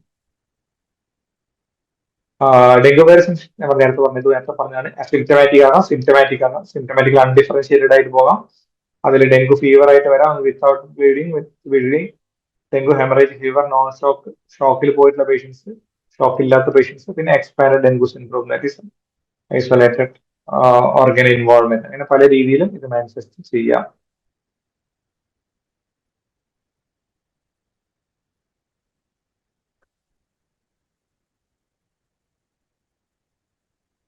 ഇതൊരു സ്ലൈഡ് കുറച്ച് കാണുമ്പോൾ കുറച്ച് കോംപ്ലിക്കേറ്റഡ് ആയിട്ട് തോന്നും. ഞാനത് വളരെ സിമ്പിൾ ആക്കി പറയാം, വളരെ സിമ്പിൾ ആക്കിയിട്ട് പറയാം. നമുക്കൊരു പേഷ്യന്റ് വന്നു, ഇത് നമ്മൾ വാർഡിൽ അഡ്മിറ്റ് ചെയ്യുന്ന പേഷ്യന്റിന്റെ കാര്യമാണ്. അത് അത്രയും സിക്ക് അല്ല, ICUയിൽ അഡ്മിറ്റ് ചെയ്യുന്ന പേഷ്യന്റ് അല്ല. ഒരു പേഷ്യന്റ് വന്നു, പെട്ട പേഷ്യന്റ് ഒരു സീരിയസ് പേഷ്യന്റ് ആണ്, ഹീമോ കോൺസെൻട്രേഷൻ ഒക്കെ ഉണ്ട്, ചെറിയൊരു ഹൈപ്പോടെൻഷൻ ഒക്കെ ഉണ്ട്. അങ്ങനെയാണെങ്കിൽ നമ്മളൊരു 10 ml/kg ബോഡി വെയിറ്റിൽ ട്രാൻസ്ഫ്യൂസ് ചെയ്യാം ഫസ്റ്റ് അവറിൽ. ഒരു 50 കിലോ ഉള്ള ആളാണെങ്കിൽ ഒന്നും നോക്കണ്ട, ഒരു 500 മില്ലി, ഒരു പൈന്റ് ഫ്ലൂയിഡ് നമ്മൾ NS ഫസ്റ്റ് അവറിൽ നമ്മൾ ട്രാൻസ്ഫ്യൂസ് ചെയ്യുന്നു. ഒരു മണിക്കൂറിൽ ഒരു പൈന്റ് കൊടുത്തു. നമ്മൾ പേഷ്യന്റിനെ റിവാലുവേറ്റ് ചെയ്തു, എന്ത് പേഷ്യന്റിന്റെ കോൺഷ്യസ് ലെവൽ എങ്ങനെയുണ്ട്, ഹാർട്ട് റേറ്റ് ഇംപ്രൂവ് ചെയ്തോ, പെരിഫറൽ പൾസുകൾസ് കിട്ടി തുടങ്ങിയോ, ബ്ലഡ് പ്രഷർ ഇമ്പ്രൂവ് ചെയ്തോ, കാപ്പിലറി റീഫിൽ ടൈം അത് ഇമ്പ്രൂവ് ചെയ്തോ, യൂറിൻ ഔട്ട്പുട്ട് വരുന്നുണ്ടോ, 1 hour കൊണ്ട് ഒരു 60 ml വന്നാൽ മതി. അപ്പോൾ കൺസിഡറൈസ് ചെയ്തിട്ടുണ്ടെങ്കിൽ 1 ml/kg/h വന്നാണ് പേഷ്യന്റ് ഇമ്പ്രൂവ് ചെയ്യുന്നുണ്ടെന്ന് ചോദിക്കാം. അപ്പൊ നമ്മൾ എത്രയാണ് കൊടുത്തേ, 1 pint ഫ്ലൂയിഡാ കൊടുത്തേ. ഇമ്പ്രൂവ് ചെയ്യുന്നുണ്ടെങ്കിൽ നമ്മൾ നെക്സ്റ്റ് അതിന്റെ 10 ml/kg എന്നുള്ളത് കുറച്ച് 5 to 7 ml/kg കുറച്ചു. അപ്പൊ നമ്മള് ഒരു 1 pint ഒരു 2 hour കൊടുക്കുക. എന്നിട്ട് വീണ്ടും ഇതേപോലെ തന്നെ നമ്മൾ നോക്കുക. അപ്പോഴും പേഷ്യന്റ് ഇമ്പ്രൂവ് ചെയ്യുന്നു, വീണ്ടും കുറയ്ക്കുക. വീണ്ടും കുറച്ചിട്ട് നമ്മൾ 1 pint ഒരു ഇപ്പൊ നമ്മൾ 2 മണിക്കൂർ കൊണ്ടല്ലേ കൊടുത്തേ, ഒരു 4 മണിക്കൂർ കൊണ്ട് കൊടുക്കുക. അങ്ങനെ അങ്ങനെ നമുക്ക് കുറച്ച് കുറച്ച് കുറച്ചുകൊണ്ട്, ഇതാണ് സിമ്പിൾ ആയിട്ടുള്ള വഴി. ഇതൊക്കെ കാണുമ്പോൾ നമുക്ക് കൺഫ്യൂഷൻ ആയിട്ട് തോന്നുമെങ്കിലും ഇത്ര കൺഫ്യൂഷന്റെ കാര്യമൊന്നും ഇതിലില്ല. പിന്നെ ഇമ്പ്രൂവ് ചെയ്യുന്നില്ല എന്നുണ്ടെങ്കിൽ നമ്മൾ ഒരു 500 ml ഫ്ലൂയിഡ് നമ്മൾ 1 hour കൊടുത്തില്ലേ, അതൊന്നും കൂടെ റിപ്പീറ്റ് ചെയ്യുക. അപ്പൊ ഇമ്പ്രൂവ് ചെയ്ത് കഴിഞ്ഞാൽ നമുക്ക് വേണ്ട ഈ പറഞ്ഞ സ്റ്റെപ്പിലൂടെ വീണ്ടും അത് 2 മണിക്കൂർ കൊണ്ട് 4 മണിക്കൂർ കൊണ്ട് ഓരോ 500 ml വെച്ച് കൊടുത്തിട്ട് നമുക്ക് ട്രീറ്റ് ചെയ്യാം. രണ്ടാമത് കൊടുത്തിട്ട് ഇമ്പ്രൂവ് ചെയ്യുന്നില്ലെങ്കിൽ നമ്മൾ പേഷ്യന്റിനെ dengue with severe shock group സിയിലേക്ക് നമ്മൾ മാറ്റണം. അതിന്റെ ട്രീറ്റ്മെന്റ് പ്രോട്ടോകോൾ ചെറിയ വ്യത്യാസമുണ്ട്, എല്ലാവർക്കും മനസ്സിലായിട്ടുണ്ടാവും വിചാരിക്കുന്നു. അപ്പൊ നമ്മൾ സിവിയർ ആണെങ്കിൽ നമ്മൾ എവിടെയാണ് കിടത്തുക, ICUലാണ് കിടത്തുക. അവിടെ നമ്മൾ കൊടുക്കേണ്ടത് ഐസോലോണിക് NS തന്നെ, പക്ഷെ ഡോസ് വ്യത്യാസമുണ്ട്. 20 ml/kg ഒരു 30 മിനിറ്റിൽ കൊടുക്കണം. അതായത് അരമണിക്കൂർ കൊണ്ട് നമ്മൾ 2 pint ഫ്ലൂയിഡ് കൊടുക്കണം. അരമണിക്കൂർ കൊണ്ട് 2 pint ഫ്ലൂയിഡ് കൊടുക്കണം. ആ പേഷ്യന്റ് ഇമ്പ്രൂവ് ചെയ്യുകയാണെങ്കിൽ നമ്മൾ ആ പേഷ്യന്റിനെ നേരത്തെ കാറ്റഗറിയിലേക്ക് മാറ്റി 10 ml/kg, അതായത് 1 pint 1 hour കൊടുക്കുന്ന കാറ്റഗറിയിലേക്ക് മാറ്റി അടുത്ത ഫ്ലൂയിഡ് കൊടുക്കുന്നു. പേഷ്യന്റ് ഇമ്പ്രൂവ് ചെയ്യാൻ നേരത്തെ പറഞ്ഞ പോലെ അത് കുറയ്ക്കുന്നു. 1 pint 2 മണിക്കൂർ കൊണ്ട്, പിന്നത്തെ ഒരു പൈന്റ് 4 മണിക്കൂർ കൊണ്ട്, അങ്ങനെ കുറച്ച് കുറച്ച് കൊണ്ടിരുന്നു. ഇമ്പ്രൂവ് ചെയ്യുന്നില്ലെങ്കിൽ നമ്മൾ ഒരു തവണ കൂടെ ഇതുപോലെ തന്നെ കൊടുക്കും. 2 pint ഫ്ലൂയിഡ്, അതായത് 20 ml/kg ഒരു 30 minutes കൊടുക്കും. പേഷ്യന്റ് ഇമ്പ്രൂവ് ചെയ്യുന്നുണ്ടോ നോക്കും. ഇമ്പ്രൂവ് ചെയ്യുന്നുണ്ടെങ്കിൽ നേരത്തെ പറഞ്ഞ പോലെ, ഇമ്പ്രൂവ് ചെയ്യുന്നില്ലെങ്കിൽ ഹെമറ്റോക്രിറ്റ് നമ്മൾ വീണ്ടും ചെക്ക് ചെയ്യും. ഹെമറ്റോക്രിറ്റ് കുറയുന്നതായിട്ട് കാണുന്നുണ്ടെങ്കിൽ that indicates the patient is having a blood loss. അപ്പൊ നമ്മളെ ബ്ലഡ് ആണ് പിന്നെ കൊടുക്കേണ്ടത്. അതല്ല ഹെമറ്റോക്രിറ്റ് കൂടുകയാണെങ്കിൽ നമുക്ക് കൊളോയിഡ്സ് കൊടുക്കേണ്ട, എക്സ്പാന അൽബുമിനുള്ള കൊളോയിഡ്സ് ഒക്കെ നമ്മൾ കൊടുക്കേണ്ടി വരും. എന്നിട്ടും ഇമ്പ്രൂവ് ചെയ്യുകയാണെങ്കിൽ ഓക്കെ, നമ്മൾ പഴയ പടിയിലേക്ക് തിരിച്ചുപോയി ആ കൊളോയിഡ് ഫ്ലൂയിഡ് അങ്ങനെയൊക്കെ പോയി. എന്നിട്ട് ഇമ്പ്രൂവ് ചെയ്യുന്നില്ലെങ്കിൽ നമുക്ക് നോറഡ്രിനാലിനൊക്കെ സ്റ്റാർട്ട് ചെയ്യുന്നു, കാറ്റക്കോളമിൻസ് സ്റ്റാർട്ട് ചെയ്യേണ്ടി വന്നേക്കാം. അപ്പൊ ഡെങ്കു നമുക്ക് ഏകദേശം ഒരു ധാരണയായിട്ടുണ്ടാകുമെന്ന് വരുന്നു. കുറച്ച് കൺഫ്യൂഷൻ ഒക്കെ ഉണ്ടാവും, ചിലപ്പോൾ കൺഫ്യൂഷൻ ഒന്നും ഉണ്ടാവില്ല, കാരണം ഇതൊക്കെ കുറെ പ്രാവശ്യം നമ്മൾ പ്രാവശ്യം കേട്ടതായിരിക്കും. ചിലപ്പോൾ കൺഫ്യൂഷൻ ഒന്നും ഉണ്ടാവില്ല, ചിലപ്പോൾ കൺഫ്യൂഷൻ ഉണ്ടാവും. നെക്സ്റ്റ് നമ്മൾ കാണുന്ന ഒരു കേസ് ചിക്കുൻഗുനിയ ഇപ്പൊ അധികം കാണാറില്ല, കാരണം അത് ഒരുവിധ ആളുകളെല്ലാം 2009, 2010, 2008, 2009, 2010 ആ സമയത്ത് ഒരുവിധം എല്ലാവർക്കും വന്നു പോയതാണ്. എന്നാൽ ഇപ്പോഴും ഇടയ്ക്ക് സിംറ്റംസ് ആയിട്ട് പേഷ്യന്റ് വരാം. RNA വൈറസ്, ആൽഫ വൈറസ് ആണ് ഫാമിലി ടോഗ നമ്മൾ തിരിച്ചറിയേണ്ട ചിക്കുൻഗുനിയ വൈറസ്, ചിക്കുൻഗുനിയനെയും ഡെങ്കുവിനെയും എങ്ങനെ തിരിച്ചറിയാം? റാഷ് ചിക്കുൻഗുനിയ അത്ര ഉണ്ടാവില്ല, ഡെങ്കുവിൽ നല്ലോണം റാഷ് ഉണ്ടാവും. ആർത്രാൾജിയ ആക്ച്വലി മോഡറേറ്റ് ആണ് ചിക്കുൻഗുനിയയിൽ, ഡെങ്കുവിൽ സിവിയർ ആണ്. അപ്പൊ ഈ സന്ധിവേദന കൂടുതൽ ഡെങ്കുവിലാണ്. പിന്നെ എന്താ ഈ ചിക്കുൻഗുനിയന്റെ വേദന എന്ന് പറഞ്ഞു കഴിഞ്ഞാൽ ചിക്കുൻഗുനിയ ക്രിപ്ലിംഗ് ആണ്. വേദന വന്നു കഴിഞ്ഞാൽ അത്ര പെട്ടെന്ന് മാറില്ല. ഡെങ്കുവിൽ വരുന്ന വേദന ആദ്യത്തെ ഒരു 4-5 ദിവസം നിന്നിട്ട് ആ വേദന അങ്ങ് മാറും, ചിക്കുൻഗുനിയയിൽ മാറൂല. ചിലപ്പോൾ ആഴ്ചകളോളം മാസങ്ങളോളം ആൾക്ക് പുറത്തിറങ്ങാൻ പറ്റേണ്ട, ജോലിക്ക് പോകാൻ പറ്റേണ്ട, അത് കിടത്തി കളയുമെന്നാണ് എന്റെ പ്രശ്നം. Bone pain, break bone fever എന്ന് പറയുന്നത് ഡെങ്കു ആണ്. അതിന് സിവിയർ ബോൺ പെയിൻ ഉണ്ടാവും. ത്രോംബോസൈറ്റോപിനിയ ചിക്കുൻഗുനിയയിൽ ഉണ്ടാവും, പക്ഷെ മൈൽഡ് ത്രോംബോസൈറ്റോപിനിയ ഉണ്ടാവാറുള്ളൂ. ഡെങ്കുവിൽ വെരി സിവിയർ ത്രോംബോസൈറ്റോപിനിയ ഉണ്ടാകാം. ഹെമറേജ് കോമൺ ഡെങ്കുവിലാണ്, ഷോക്ക് സിൻഡ്രോം കോമൺ ഡെങ്കുവിലാണ്. ഇമ്മ്യൂണിറ്റി ചിക്കുൻഗുനിയ ഒരിക്കൽ വന്നു കഴിഞ്ഞാൽ ലൈഫ് ലോങ് ഇമ്മ്യൂണിറ്റിയാണ്. ചിക്കുൻഗുനിയ ഒരിക്കൽ വന്നാൽ പിന്നെ അയാൾ അതിനെ പറ്റി പേടിക്കുന്ന. പക്ഷെ ഡെങ്കു അതല്ല, 4 ടൈപ്പ് ഡെങ്കു ഉണ്ട്. ഡെങ്കു 1, 2, 3, 4. അപ്പം സെക്കൻഡ് അറ്റാക്ക് വരാം, തേർഡ് അറ്റാക്ക് വരാം, ഫോർത്ത് അറ്റാക്ക് വരാം. ഓരോ അറ്റാക്ക് കഴിയുമ്പോൾ chance of getting severe infection is more. ഇതൊരു അപ്പാപ്പൻ ഈ ചിക്കുൻഗുനിയ അന്ന് അപ്പാപ്പൻ നടന്നു വരുന്ന നല്ല ആരോഗ്യമൊക്കെ ഉണ്ടായിരുന്ന ഒരു മനുഷ്യനാണ്, കൂലിപ്പണിക്കൊക്കെ പോയിക്കൊണ്ടിരുന്ന ആളായിരിക്കും. പക്ഷെ ചിക്കൻ ഗുനിയ വന്നതിന് ശേഷം പിടിച്ചു നടത്താൻ 2 പേര് വേണം, മുണ്ട് പോലും ശരിക്കും കൊടുക്കാൻ പറ്റുന്നില്ല. അപ്പൊ നമ്മളിനി അടുത്തൊരു കേസിലേക്ക് പോവാം. A 46-year-old male is a lorry driver. Person with a fever of 4 days, mild headache, myalgia, conjunctival condition. Total count is 14,800, polymorph 84, L12, ESR 96, platelet count is 1.6 lakhs, urine routine pulse 40 to 60, albumin 3 plus, RBC 6 to 8. ഇത് കാണുമ്പോൾ നമുക്ക് എന്താ തോന്നുന്നത്? കൺജക്റ്റൈവൽ condition എന്ന് പറഞ്ഞാൽ ഇപ്പൊ എല്ലാവരും വിചാരിക്കുന്നുണ്ടാവും ഇതൊരു ലെപ്റ്റോസ്പൈറോസിസ് കേസ് ആണോ അല്ലെ. യൂറിനിട്ട് നോക്കൂ, പസൽസ് 40 to 60 സെൽസ്, ആൽബുമിൻ 3+ ഉണ്ട്, RB 6 to 8 ഉണ്ട്, പ്ലേറ്റ് കൗണ്ട് കുറഞ്ഞില്ല, ESR ഹൈ ആണ്. എന്തായിരിക്കും നിങ്ങളുടെ ഡയഗ്നോസിസ്? എല്ലാവരും ചിന്തിച്ചു നോക്കിയാൽ മതി, എന്തൊക്കെയായിരിക്കും നിങ്ങളുടെ diagnosis?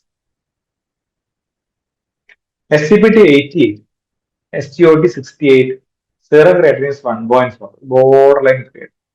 IgM leptospiral antibody negative. അപ്പൊ നമ്മൾ എന്ത് ചെയ്യും? IgM ലെപ്റ്റോ നെഗറ്റീവ് ആണ്, ക്രിയാറ്റിൻ ഒരു നോർമൽ ബട്ട് ഒരു ബോർഡർ ലൈൻ ആണ്, SCPT SGOT കുറച്ച് കൂടുതലാണ്, TC ഉണ്ട്, P84 ഉണ്ട്, ESR ഹൈ ആണ്, യൂറിനുട്ടീൻ 40 to 60 പാസ്കൽസ് ഉണ്ട്. എന്താ നമുക്കിത് ലെപ്റ്റോസ്പൈറോസ് ആണെന്ന് നമുക്ക് ഉറപ്പില്ല, യൂറിനുട്ടീൻ പസൽസ് ഉണ്ട്, പക്ഷേ treat it as a leptospirosis, lepto like illness ആയിട്ടെങ്കിലും എടുത്തിട്ട് ഈ പേഷ്യന്റില് നമ്മൾ ട്രീറ്റ് ചെയ്യാം. CPK 2800. അപ്പൊ എന്തിനാ ഈ CPK യൂസ്ഫുൾ എന്ന് വെച്ചാൽ, CPK is very high in 50% of the patients with illness. ഏതാണ് ഇൽനെസ്? 50% CPK ഹൈ വരുന്ന ഇൽനെസ്. ഡേ 8 എത്തി, TC 9600, P76, L20, ESR 56, platelet count 56,000. Platelet count drop ചെയ്തു, ESR ഹൈ തന്നെയാണ്, TC ഒക്കെ നോർമൽ ആണ്. അപ്പൊ നമ്മൾ ഡേ 8 നമ്മൾ ചെക്ക് ചെയ്തപ്പോൾ IgM lepto antibody positive, total bilirubin 16, conjugate bilirubin 12, SGPT 78, SGOT 58, creatine കൂടി 5.6, നേരത്തെ 1.4. അപ്പൊ യൂറിൻ ഔട്ട്പുട്ട് കുറഞ്ഞു, 240/24, 240 ml 24 മണിക്കൂറായിട്ട് യൂറിൻ ഔട്ട്പുട്ട് വന്നിട്ടുള്ളൂ. 400 ml കുറഞ്ഞാൽ അത് ഒലിഗൂറിയാണ് അല്ലെ. അപ്പം CPK ഹൈ ആവുന്ന കണ്ടീഷൻ, 50% ഹൈ ആവുന്ന കണ്ടീഷൻ വേറെ ഒന്നുമല്ല, ലെപ്റ്റോസ്പൈറോസിൽ ഹൈ ആകാം. അപ്പൊ അതൊരു നമുക്കൊരു ഡയഗ്നോസ്റ്റിക് ഒരു ഹെൽപ്ഫുൾ ആയിട്ടുള്ളൊരു ഒരു മെത്തേഡായിട്ട് യൂസ് ചെയ്യാവുന്നതാണ്, കോസ്റ്റ് ഇഫക്റ്റീവ് ആവുമെങ്കിൽ. ഡേ 9 പേഷ്യന്റ് ബ്രെത്ത്ലെസ്നെസ് ഡെവലപ്പ് ചെയ്യുന്നു, ഇമോപ്റ്റൈസ് വരുന്നു, SpO2 76 ആവുന്നു. പേഷ്യന്റ് പോയ പോക്ക്. ഇതിനിടയിൽ എവിടെ വെച്ച് വേണം പേഷ്യന്റ് ഇമ്പ്രൂവ് ചെയ്ത് പോകാം. നമ്മൾ ഇമ്പ്രൂവ് ചെയ്യുന്ന കേസ് അല്ല പറയുന്നത്. ഇവിടെ ഡേ 9 ആയ പേഷ്യന്റ് ബ്രെത്ത്ലെസ്നെസ് വന്നു, ഇമോപ്റ്റൈസിസ് വന്നു, SpO2 76 ആയി, ഭയങ്കര റിസ്ക് ആണ്. നമ്മൾ നേരത്തെ പറഞ്ഞില്ലേ, ഡെങ്കു ഫീവറില് SGPT SGOT എലിവേഷൻ വന്നു കഴിഞ്ഞാൽ very very high risk case. അതുപോലെ തന്നെയാണ് പൾമണറി ഇൻവോൾവ്മെന്റ് ലെപ്റ്റോസ്പൈറോസിൽ വന്നു കഴിഞ്ഞാലും അത് ഭയങ്കര റിസ്കി കേസാണ്. ഇപ്പം റീനൽ ഇൻവോൾവ്മെന്റ് വന്നാലും ശരിക്കും പറഞ്ഞാൽ അത്ര പ്രശ്നമില്ല, കാരണം അതൊരു ട്രീറ്റബിൾ കണ്ടീഷനാണ്. നേരെ ഒരു റീനൽ ഫെയിലിയറിലേക്ക് പോകില്ല, നമ്മളെ ഫ്ലൂയിഡ് ഒക്കെ കൊടുത്ത് ലാസിക്സ് ഒക്കെ കൊടുത്തു കഴിഞ്ഞാൽ അത് ഇമ്പ്രൂവ് ചെയ്യും. അതൊരു സ്യൂഡോ ഹെപ്പറ്റോറൈനസ് സിൻഡ്രോം ആണ് വരിക, പേഷ്യന്റ് സർവൈവ് ചെയ്യും, ഇമ്പ്രൂവ് ചെയ്യാം. പക്ഷെ ഇത് വന്നു കഴിഞ്ഞാൽ വലിയ റിസ്കി. അങ്ങനെ വന്നു കഴിഞ്ഞാൽ പേഷ്യന്റ് തുടരുന്ന വെച്ചാൽ ചികിത്സിക്കരുന്നില്ല, പക്ഷേ റെഫർ ടു ബെറ്റർ പ്ലേസ്. നമ്മുടെ സെറ്റപ്പിനേക്കാളും നല്ലൊരു സെറ്റപ്പുള്ള സ്ഥലത്തേക്ക് റെഫർ ചെയ്യുക, NMC/MCH റെഫർ ചെയ്യുന്നതായിരിക്കും പേഷ്യന്റിനും നിങ്ങൾക്കും നമുക്കും എല്ലാവർക്കും നല്ലത്. Few words about leptospirosis. Caused by leptospira is a spirochete. There are 9 pathogenic organisms, 9 pathogenic variants, more than 200 serofa. ഏറ്റവും കോമൺ ആയിട്ട് കാണുന്നത് ലെപ്റ്റോസ്പൈറ ഇൻട്രോഗൻസ് ആണ്. അതിൽ തന്നെ ഏറ്റവും റിസ്കി ആയിട്ടുള്ള സാധനം ലെപ്റ്റോസ്പൈറ ഇൻട്രോഗൻസ് ഇക്ട്രോ ഹെമറേജിക് ആണ്. ഒരുപാട് ചെറുപാടുണ്ട്, നമ്മുടെ മലയാളി പേരൊക്കെ ഉണ്ട്, ലെപ്റ്റോസ്പൈറ ഭാരതി എന്നൊക്കെ പറഞ്ഞ ടൈപ്പ് ഒക്കെ ഉണ്ട്. Stain poorly with a common laboratory stains, best visualized by dark field microscopy, silver stain or fluorescent microscopy. The most widespread zoonosis in the world, distributed worldwide except for the polar regions. Majority of these are the tropics. Peak incidence during rainy season. It's an occupational and recreational exposure. നേരത്തെ നമ്മുടെ case പറഞ്ഞപ്പം അയാളുടെ ജോലി പറഞ്ഞിട്ടുണ്ടായിരുന്നില്ലേ, lorry driver. അത് എന്തുകൊണ്ടാണ് lorry driver എന്ന് പറഞ്ഞതെന്നറിയാം? Lorry driver എങ്ങനെയാ നമ്മുടെ ഇതിൽ വരിക? നമ്മളെപ്പോഴും വയലിലിറങ്ങാറുണ്ടോ, വയലിലിറങ്ങലുണ്ടോ എന്ന് ചോദിക്കാൻ വയലിലിറങ്ങുമ്പോൾ മാത്രമല്ല. ഇപ്പൊ ഈ ലോറി ഡ്രൈവേഴ്സ് ആണെങ്കിൽ ഇവര് വണ്ടി എവിടെയെങ്കിലും നിർത്തിയിട്ട് വണ്ടി കഴുകും. ഈ വയലിന്റെ സൈഡിലൊക്കെ വെള്ളം കെട്ടി നിൽക്കുന്ന സ്ഥലത്തൊക്കെ നിർത്തിയിട്ട് അവർ വണ്ടി കഴുകും. ഈ മണ്ണ് കൊണ്ടുപോകുന്ന, കല്ല് കൊണ്ടുപോകുന്ന വണ്ടിയൊക്കെ. അപ്പൊ അവർക്ക് അതിൽ കാണാം. പിന്നെ നമ്മളൊക്കെ തന്നെ ഇടയ്ക്ക് നമ്മൾ ചെരുപ്പൊക്കെ ഇട്ട് എവിടെയും കാലൊക്കെ ചെറുതായിട്ട് മുറിഞ്ഞിട്ടൊക്കെ കാറൊക്കെ എടുക്കാൻ പറ്റുന്ന സമയത്ത് ബസ്സിൽ പോകാനോ ട്രെയിനിൽ പോകാനോ നടക്കുമ്പോൾ നമ്മൾ ഈ ചളിവെള്ള ദിവസത്തിലൊക്കെ നടന്ന് ചവിട്ടി പോയിട്ട് നമുക്ക് വരാം. അപ്പൊ നമ്മൾ നിന്ന് ഇത്രയല്ല. അപ്പം ഇൻഫെക്ഷൻ ഇത് യൂഷ്വലി മറ്റ് അനിമൽസിലാണ് കൂടുതൽ ഉണ്ടാവുക. പ്രത്യേകിച്ചും റോഡൻസിലൊക്കെയാണ് ഉണ്ടാവുക. റോഡൻസിന്റെ യൂറിൻ ആയിട്ട് കണ്ടാമിനേറ്റ് ആയിട്ടുള്ള വെള്ളത്തിൽ നിന്നാണ് നമുക്കിത് കിട്ടുക. Risk factors R occupational exposure, farmers, rangers, amateur workers, trappers, veterinarians, loggers, seawer workers, rice field workers, military personnel, lab workers, recreational activity, വെള്ളച്ചാടി മുങ്ങി നീന്താനൊക്കെ പോകുന്ന ആൾക്കാർ, അമ്പലക്കുളത്തിലൊക്കെ കുളിക്കാൻ പോകുന്ന ആൾക്കാർ, വേണ്ടത്ര ഒഴുക്കില്ല സ്ഥലത്ത് kayaking, train, household exposure, pet dogs, domesticated livestock, rain water catchment systems, infestation by infected rodents ഒക്കെ വരാം. അപ്പൊ സ്കിൻ ലീഷൻസ് ഉണ്ടെങ്കിൽ, കോൺടാക്ട് വിത്ത് വൈൽഡ് റോഡൻസ് ഒക്കെ ആയിട്ട് കോൺടാക്ട് ഉണ്ടായിട്ടുണ്ടെങ്കിലൊക്കെ നമുക്ക് റിസ്ക് ഉണ്ട്. ക്ലിനിക്കൽ ഫീച്ചേഴ്സ് ഒരു ബൈഫേസ് ക്ലിനിക്കൽ പ്രസന്റേഷൻ ആണ്. അക്യൂട്ട് ഓർ ബാക്ടീരിയനിക് ഫേസ് ആണ് ഫസ്റ്റ് 1 വീക്കിൽ ഉണ്ടാവും. ആദ്യത്തെ ഒരാഴ്ച ഒരു പനിയൊക്കെ വരും. അത് പിന്നെ പനിയൊക്കെ കുറഞ്ഞു വരും.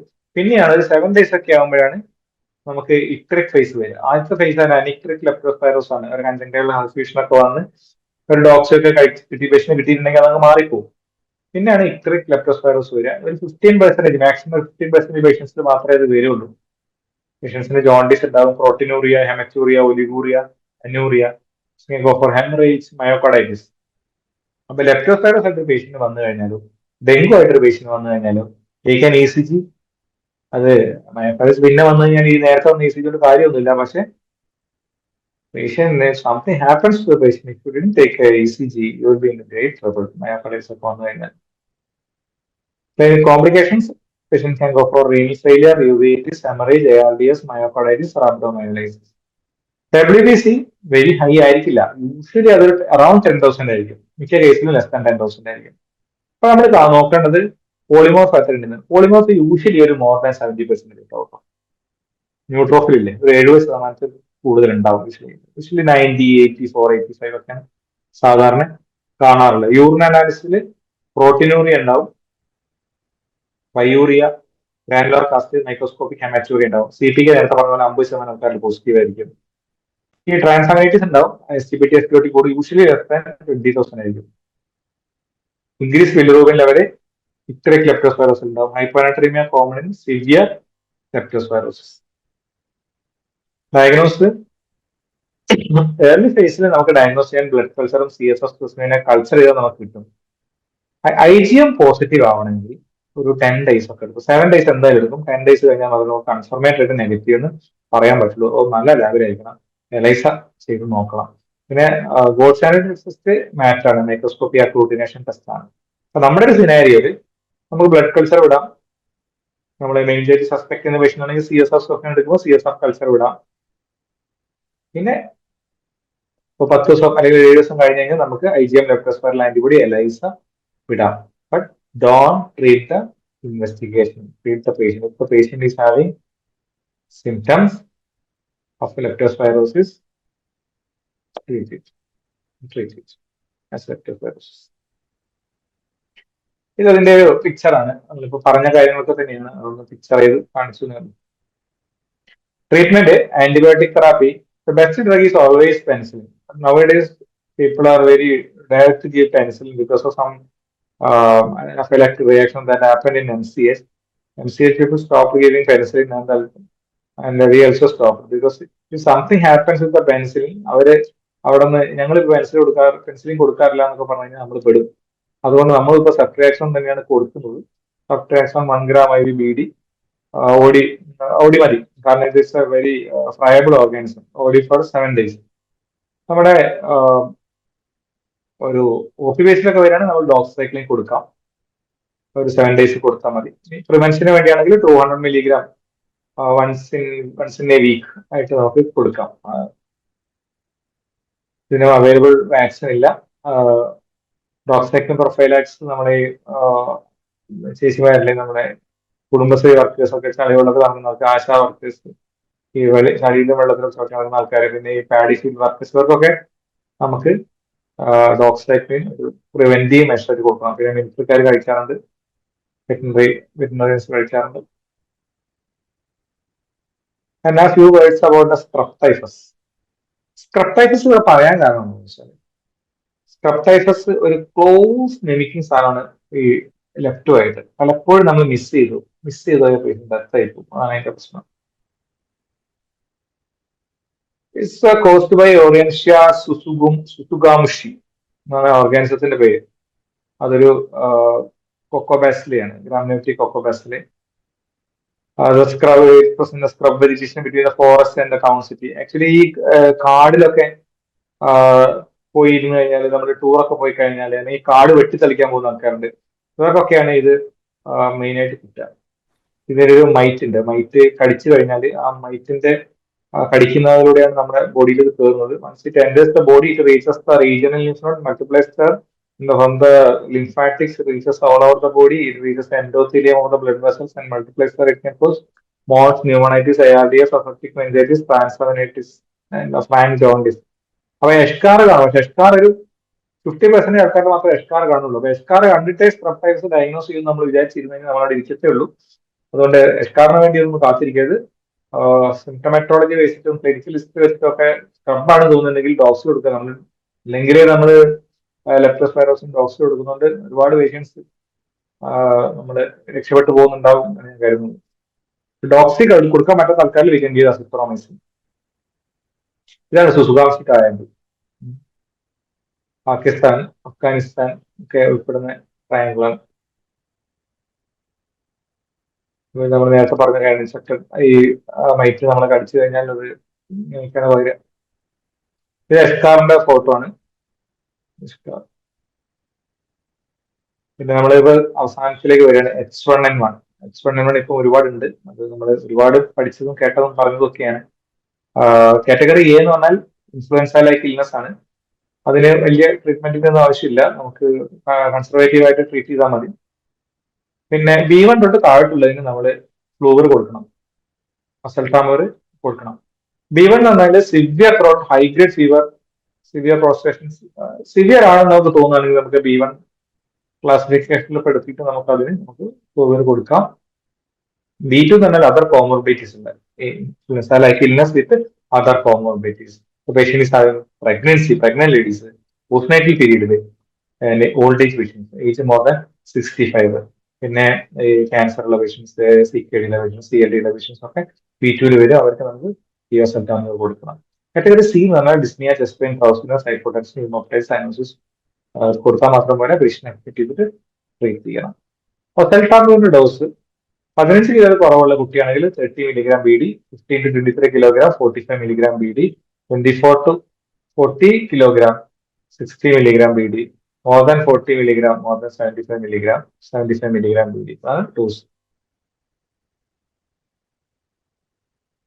പ്രൊഫൈലാക്സിസ് കൊടുക്കാം നമുക്ക്. പ്രഗ്നന്റ് ലേഡീസിനൊക്കെ പ്രൊഫൈലാക്സിസ് കൊടുക്കാം, അല്ലെങ്കിൽ പറഞ്ഞ പോലെ എന്തെങ്കിലും റിസ്ക് ഉള്ള 75 milligram OD 10 days കൊടുക്കാം. ഹൈ റിസ്ക് ഗ്രൂപ്പിന് നമുക്ക് കൊടുക്കാം. ഓക്കെ, അപ്പൊ നമ്മളിവിടെ സമയം കറക്റ്റ് 9 മണിക്ക് നമ്മൾ തീർത്തു. ഇനി ഫീവറിനെ പറ്റി ഒരുപാട് കാര്യങ്ങൾ നമുക്ക് പറയാനുണ്ട്, പക്ഷെ നമുക്ക് ലിമിറ്റഡ് ടൈമിൽ ഇമ്പോർട്ടൻ്റ് ആയ കാര്യങ്ങൾ കവർ ചെയ്തിട്ടുണ്ടെന്ന് വിചാരിക്കുന്നത്. എന്തെങ്കിലും ഡൗട്ടുകൾ ഉണ്ടെങ്കിൽ ചോദിക്കാം. എല്ലാ ഡൗട്ടുകൾക്കും ഉത്തരം പറയാൻ പറ്റുന്ന വരില്ല. അറിയാവുന്നതും പറയാവുന്നതുമായ കാര്യങ്ങളാണെങ്കിൽ പറയാം. Thanks to all. Over to you Vinji. Okay, thank you Sudheesh for the exhaustive talk. നമ്മുടെ കോഴിക്കോട് അക്കാഡമിക് കൺവീനർ ഉണ്ട് doctor Sandeep BT. He will be leading the question and answer section. Dr. Sandeep. Yes, thank you. Thank you so much. ഇതൊരു നല്ലൊരു presentation ആയിരുന്നു. നമുക്ക് പല ടോപ്പിക്സും നമുക്കിതിൽ cover ചെയ്യാൻ പറ്റി. കോമൺ ടോപ്പിക്സ് നമ്മൾ ഇന്നത്തെ കാലത്ത് നമുക്കറിയാം, മൺസൂൺ നമ്മൾ നേരത്തെ തന്നെ വന്നിരിക്കുകയാണ്. സാധാരണ വരുന്നതിനേക്കാളും ഏർലി ആയിട്ട് ഒരു 16 ഇയേഴ്സ് മുമ്പാണ് ഇത്ര നേരത്തെ തന്നെ മൺസൂൺ വന്നത്. ഇപ്പൊ മൺസൂൺ വരുമ്പോൾ എപ്പോഴും നമുക്കൊരു പാക്കേജ് ആയിട്ടാണ് പലപ്പോഴും ഫീവർ കേസുകൾ വരാറുള്ളത്. ആ ഫീവർ കേസുകൾ വരുമ്പോൾ നമ്മുടെ എല്ലാ സ്ഥാപനങ്ങളും ഒരു ഫീവർ ക്ലിനിക്ക് തുടങ്ങാറുണ്ട്. ആ ഫീവർ ക്ലിനിക്കിൽ നമ്മൾ ഇരിക്കുമ്പോൾ നമ്മൾ ഡെയിലി ഫേസ് ചെയ്യേണ്ടി വരുന്നത് big number of fever cases, big number of fever cases. So in a limited time, in a very short span of time, we have to find out, we have to reach to a diagnosis. അപ്പോൾ 100% എപ്പോഴും correct ആവണമെന്നില്ല. പക്ഷെ എന്നിരുന്നാലും the approach, അങ്ങനെ how do you approach such cases so that you will not miss any diagnosis എന്നുള്ളതായിരുന്നു നമ്മുടെ main ഒരു കാര്യം. അപ്പൊ അതിനെ ബേസ് ചെയ്ത് സാർ ഇന്ന് സംസാരിച്ചത് ഡെങ്കി ഫീവർ പറഞ്ഞു, ലെപ്റ്റോസ്പൈറോസിസ് പറഞ്ഞു, സ്ക്രബ് ടൈഫസിനെ കുറിച്ച് പറഞ്ഞു, H1N1 കുറിച്ച് പറഞ്ഞു, ചിക്കൻ ഗുനിയനെ കുറിച്ച് പറഞ്ഞു. ഇതിൽ കോമൺ ആയിട്ട് പ്രധാനമായിട്ട് എടുത്തത് ഡെങ്കി ഫീവറിനെ കുറിച്ചും ലെപ്റ്റോസ്പൈറസിനെ കുറിച്ചുള്ള കുറച്ചൊരു ഡീറ്റെയിൽ ആയിട്ട് കാര്യങ്ങളെല്ലാം പറഞ്ഞു. So it was really good. Thank you very much, sir. But now the session is open for question and answers. So you may please type your questions in the chat box so that I will read it out, and Sudhir sir, you can please answer those questions. Okay. So ഇതിൽ വന്ന questions നോക്കാം. First പോലെ നമുക്ക് നോക്കാം.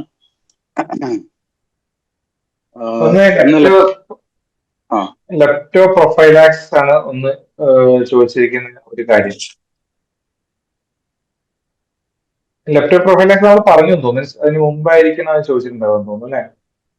Sir, എന്നാലും just നമുക്കത് not ചെയ്യാം. അതിൽ പോയിന്റ്സ് ചോദിച്ചത് പല ആളുകൾക്ക് ലെപ്റ്റോസ്പൈ പ്രൊഫൈലാക്സിസ് ഒരു ഡൗട്ട്ഫുൾ സിറ്റുവേഷൻ ആയിട്ട് നിൽക്കാറുണ്ട്. നമ്മളെപ്പോഴും പറയാറുള്ളത് 200 milligram, 100 milligram doxycycline BD once a week അത് കണ്ടിന്യൂ ചെയ്യാന്നുള്ളതാണ്. ടിൽ യുവർ എക്സ്പോഷർ കണ്ടിന്യൂസ് എന്നുള്ളതാണ് ആക്ച്വലി പോയിന്റ്.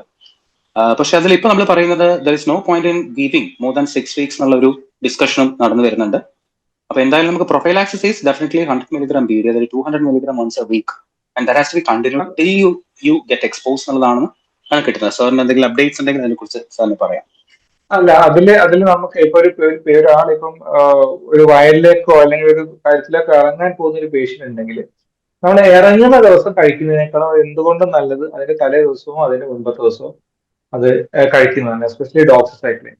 അത് കഴിഞ്ഞിട്ട് നമുക്ക് അത് നമ്മൾ എത്ര കാലം അവർ ആ വയലിൽ അല്ലെങ്കിൽ ആ കാര്യം ചെയ്യുന്നുണ്ടോ അത്രയും കാലം കഴിക്കുന്നത് തന്നെയാണ് ഇന്നത്തെ ഒരു സാഹചര്യം നല്ലത്. നമ്മൾ ആ 6 വീക്സ് എന്നൊക്കെയുള്ളത് അപ്ഡേറ്റ് ചെയ്തത് കറക്റ്റ് ആയിട്ട് വരുന്നത് വരെയുള്ള സമയത്ത് നമുക്ക് ഡോക്സിസൈക്ലിൻ 200 മില്ലിഗ്രാം അത് ഒരു സേഫ് സാധനമാണ്, വലിയ കുഴപ്പമൊന്നും വരില്ല. അപ്പം നമുക്ക് ഈ അറിയാം ആക്നെ വൾഗാരിസിനൊക്കെ അവര് ഡെയിലി വെച്ച് എത്രയോ കാലം കൊടുത്തുകൊണ്ടിരിക്കുന്ന ഒരു സാധനമാണ്. അതുകൊണ്ട് അതിനും മറ്റു കുഴപ്പങ്ങളും പ്രശ്നങ്ങളൊന്നും ഇല്ലാത്ത ആൾക്കാർക്ക് അത് പ്രശ്നമില്ല. പിന്നെ ഡോക്സി പറ്റാത്ത ആൾക്കാർക്ക് അസിത്രോമൈസിൻ കഴിക്കാം, പ്രശ്നമില്ല.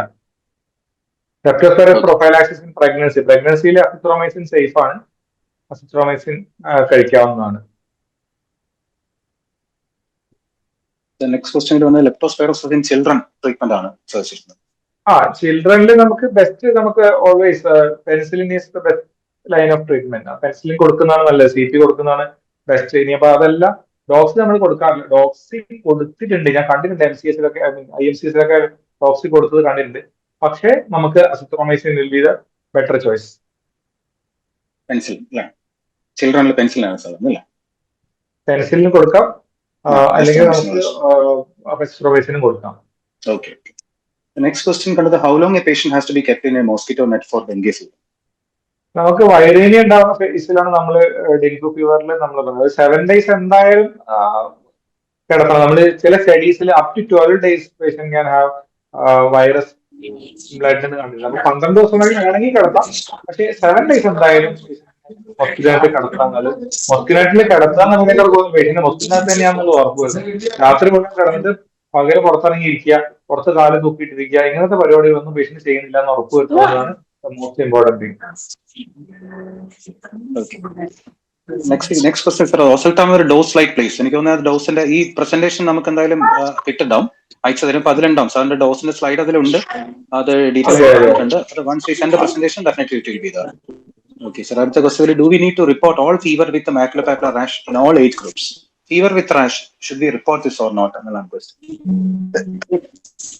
അങ്ങനെ നമ്മൾ ഫീവർ വിത്ത് റാഷ് എല്ലാം നമ്മൾ റിപ്പോർട്ട് ചെയ്യാറില്ല എന്നാണ് എന്റെ അറിവ്. കാരണം അങ്ങനെയാണെങ്കിൽ നമുക്ക് ഈവൻ എല്ലാ വൈറൽ ഫീവറിലും എനിക്ക് അതിനെപ്പറ്റി കൂടുതലല്ല എന്റെ റിപ്പോർട്ട്, അതിന്റെ ഈ ഒഫീഷ്യൽ എന്താണെന്ന് എനിക്കറിയില്ല, പക്ഷെ നമ്മൾ അങ്ങനെ റിപ്പോർട്ട് ചെയ്യാറില്ല. കാരണം മൾട്ടിപ്പിൾ സിൻഡ്രോമിലൊക്കെ വൈറൽ ഫീവർ റാഷ് ഉണ്ടാവാറുണ്ട്. പക്ഷെ മീസിൽസ് ഒക്കെ ഡയഗ്നോസ് ചെയ്ത് കഴിഞ്ഞാൽ മീസിൽസ് ആണ് നമുക്ക് ഡയഗ്നോസ് ചെയ്ത് കഴിഞ്ഞാൽ നമ്മൾ റിപ്പോർട്ട് ചെയ്യാം. മീസിൽസ് റുബെല്ല ഒക്കെ നമ്മൾ റിപ്പോർട്ട് ചെയ്യും. എല്ലാ റാഷും റിപ്പോർട്ട് ചെയ്യാറുണ്ടോ സന്ദീപ്? അത് നമുക്ക് ഒഫീഷ്യൽ എന്താണെന്ന് വെച്ച് ചോദിച്ചിട്ട് പറയാം. സാധാരണ ഫീവർ വിത്ത് റാഷ് നമ്മളൊരു പ്രത്യേക എൻഡൈറ്റ് ആയിട്ട് വെക്കാറുണ്ട്, അതിന് ഇമ്പോർട്ടൻസ് കൊടുക്കാറുണ്ട്. അത് എങ്ങനെയാണ് അതിന്റെ ഒഫീഷ്യൽ എന്നുള്ളത് ഒന്നുകൂടി വെച്ചിട്ട് നമുക്ക് അപ്ഡേറ്റ് നമുക്ക് കൊടുക്കാവുന്നതാണ്. എല്ലാ ഫീവർ വിത്ത് മാക്യുലോപാപ്പുലർ റാഷും നമ്മളിപ്പോൾ റിപ്പോർട്ട് ചെയ്യണമെന്നാണ്. മീസിൽസ് റുബെല്ല എന്നുള്ളതല്ല, എല്ലാ ഫീവർ വിത്ത് മാക്യുലോപാപ്പുലർ റാഷും എല്ലാം റിപ്പോർട്ട് ചെയ്യണം തന്നെയാണ് നമുക്ക് പറയാറ്. അതെ അതെ, എല്ലാ ഫീവർ. നേരത്തെ നമ്മൾ ഈ മീസിൽസ് റുബെല്ല സർവൈലൻസ് എന്നായിരുന്നു അതിന്റെ പേര്. നമ്മൾ 2020 അത് മാറ്റിയിട്ട് ഫീവർ റാഷ് സർവൈലൻസ് ആക്കി. അപ്പം ഇപ്പം നമ്മൾ കുറച്ചുകൂടെ വൈഡർ ആയിട്ട് എല്ലാ ഫീവർ വിത്ത് റാഷും കളക്ട് ചെയ്യാനും ഈ മീസിൽസ് റുബെല്ല ഇല്ലാന്ന്, നോൺ മീസിൽസ് നോൺ റുബെല്ല എന്ന് ലേബൽ ചെയ്യാൻ വേണ്ടിയിട്ടാണ്. അപ്പം നമ്മുടെ ആ സർവൈലൻസ് സിസ്റ്റം എഫക്റ്റീവ് ആണെന്ന് കാണിക്കാൻ വേണ്ടിയാണ് നമ്മൾ എല്ലാ ഫീവർ വിത്ത് മാക്യുലോപാപ്പുലർ റാഷും റിപ്പോർട്ട് ചെയ്യണമെന്ന് പറയുന്നത്. അപ്പോൾ അതുകൊണ്ട് തന്നെ അതിനകത്ത് ശരിക്കും ഒരു സിറം സാമ്പിളും ഒരു വൈറോളജി സാമ്പിളും. സിറം എന്ന് പറയുന്നത് 2 ml സിറവും, പിന്നെ വൈറോളജി എയ്തർ ത്രോട്ട് സ്വാബും അല്ലെങ്കിൽ ഒരു യൂറിൻ സാമ്പിൾ. അങ്ങനെയാണ് ഇപ്പം. Okay, thank U.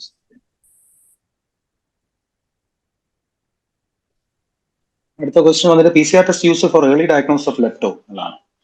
യെസ്, അത് യൂസ് ചെയ്യാം. നമുക്കത് സ്റ്റഡി പർപ്പസിന് വേണ്ടിയിട്ടും PCR ടെസ്റ്റ് ചെയ്യാറുണ്ട്. ബീച്ചിലൊക്കെ ചെയ്യുന്നുണ്ട് PCR ടെസ്റ്റ് ചെയ്യാറ്. PCR ടെസ്റ്റ് ഇപ്പൊ ചെയ്യുന്നത് കാണാൻ sir. How long it will take for the result sir? PCR test നമുക്ക് പെട്ടെന്ന് തന്നെ കിട്ടുന്നത് തന്നെയാണോ? ഇല്ലില്ല, പെട്ടെന്ന് കിട്ടാറില്ല. നമുക്ക് പേഷ്യന്റ് പലപ്പോഴും ഡിസ്ചാർജ് ആയി കഴിഞ്ഞിട്ടൊക്കെയാണ് ടെസ്റ്റ് വരാറ്. നമ്മൾ പിന്നെ ഇൻവെസ്റ്റിഗേഷൻ നമ്മൾ അതിനെ ബേസ് ചെയ്യാറില്ല. ആക്ച്വലി ഈ ലെപ്റ്റോന്റെ ട്രീറ്റ്മെന്റ് നമ്മൾ ഈവൻ IgM ലെപ്റ്റോനെ പോലും നമ്മൾ അതിലേക്ക് നമ്മൾ അങ്ങനെ ശ്രദ്ധിക്കാറില്ല. നമ്മളെ പേഷ്യന്റിന്റെ പ്രൊഫൈൽ എന്നുള്ള രീതിയിൽ തന്നെയാണ് അത്. കാരണം മിക്കപ്പോഴും നമ്മൾ ഇൻവെസ്റ്റിഗേഷന്റെ പുറകെ പോയി കഴിഞ്ഞാൽ നമ്മൾ എന്തെങ്കിലും പ്രശ്നത്തിൽ നിന്നുമാണ് സം ട്രബിൾ. അതുകൊണ്ട് അത് ഉണ്ടെങ്കിലും ഓക്കെ, ഇല്ലെങ്കിൽ എന്താണെങ്കിലും പേഷ്യന്റ്, ഇന്നിപ്പോ ഒരു പേഷ്യന്റ് വന്നു, പേഷ്യന്റിന് ഒന്നുമില്ല, patient fever, headache, myalgia, conjunctival sufficient ഒന്നുമില്ല, ട്രോംബോസൈറ്റോപ്പി ആണ്. പേഷ്യന്റ് കൂടെ അഡ്മിറ്റഡ് ഇൻ ബീച്ച് ഹോസ്പിറ്റൽ. ഇന്ന് അഡ്മിറ്റ് ആയിരുന്നു. എനിക്കപ്പം കോൾ വന്നു, പ്ലേറ്റ് കൗണ്ട് 6000. അപ്പൊ 6000 plate count may be dengue fever കൊടുക്കും, നമുക്ക് നോക്കാൻ പറഞ്ഞു. പിന്നെ TC ഒന്ന് ഡീറ്റെയിൽ നോക്കിയപ്പോ TC 6500 ആണ്. പക്ഷെ പോളിമോസ് 90% പോളിമോസാണ്. അപ്പം അത് മിക്കവാറും അത് ഡെങ്കു ആവാനാണ് ചാൻസ് അങ്ങനെ വരുമ്പോൾ. അപ്പൊ അതൊരു റിസ്കി കേസായി നമ്മൾ ഇമ്മീഡിയറ്റ്ലി നമ്മൾ ക്ലിനിക്കലി നോക്കിയിട്ട് പേഷ്യന്റിനെ ട്രീറ്റ് ചെയ്യുന്നതാണ് മോർ ബെറ്റർ. പിന്നെ PCR ഒരു കുറച്ച് ദിവസം എടുക്കും, ഇമ്മീഡിയറ്റ്ലി കിട്ടാറില്ല. Next question is what is the sensitivity and specificity of Widal test? Any need of Widal test in food handlers?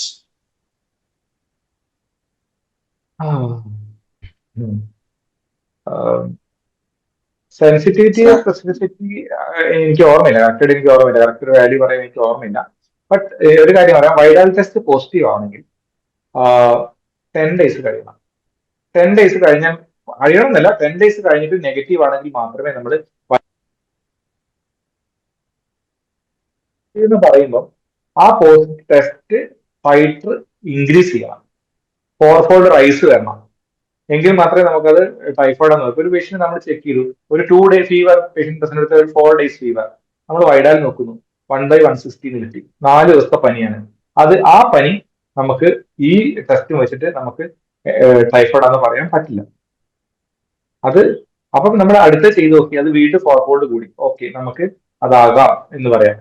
10 ദിവസം കഴിയുമ്പോൾ മാത്രമേ നോർമലി നമുക്കൊരു വൈഡാൽ ടെസ്റ്റ് പോസിറ്റീവായിട്ട് വരുള്ളൂ. നമുക്ക് ഇനീഷ്യലി എൻട്രസ് ഫീവർ ഡയഗ്നോസ് ചെയ്യണമെങ്കിൽ ബ്ലഡ് കൾച്ചർ ആണ് നല്ലൊരു മെത്തേഡ്. പിന്നെ അതിന്റെ ആന്റിബോഡി ടെസ്റ്റിംഗും നമുക്ക് ചെയ്യാനുള്ള സംവിധാനം പ്രൈവറ്റ് ലെവലിൽ നമുക്ക് അവിടെ ഇല്ല. സെൻസിറ്റിവിറ്റി സ്പെസിഫിറ്റി എനിക്ക് ഓർമ്മയില്ല കേട്ടോ, ഉണ്ടാവുമായിരിക്കും അത്. പിന്നെ ഫുഡ് ഹാൻഡ്ലേഴ്സിൽ ചെയ്യണോ എന്നുള്ള ഒരു ചോദ്യം. ഫുഡ് ഹാൻഡ്ലേഴ്സിൽ ചെയ്യുന്നത് നല്ലതാണ്, പേര് കൊടുക്കാതിരിക്കുകയല്ല നമ്മൾ ചെയ്യേണ്ടത്. പകരം അവരുടെ യൂറിൻ കൾച്ചറും ബ്ലഡ് കൾച്ചറും എടുത്തിട്ട് അവർക്ക് എൻട്രസ് ഫീവർ ഉണ്ടോ ഇല്ലയോ നോക്കുക, അവരെ കാരിയർ ആണോ നോക്കുക. കാരിയർ അല്ലെങ്കിൽ അവരുടെ ബ്രെഡ് ആൻഡ് ബട്ടർ ആണ് അവരുടെ ജോലി. ഒക്കെ അസുഖമൊന്നും ഇല്ലെങ്കിൽ അത് ഒരു വൈഡാൽ പോസിറ്റീവ് ആണ് സർട്ടിഫിക്കറ്റ് കൊടുക്കാതിരിക്കുന്നത്. You can give proper documentation ഒക്കെ വെച്ചുകൊണ്ട് സർട്ടിഫിക്കറ്റ് കൊടുക്കുക. അസുഖം ഉണ്ടെങ്കിൽ അത് ക്വിറ്റ് ചെയ്യുക.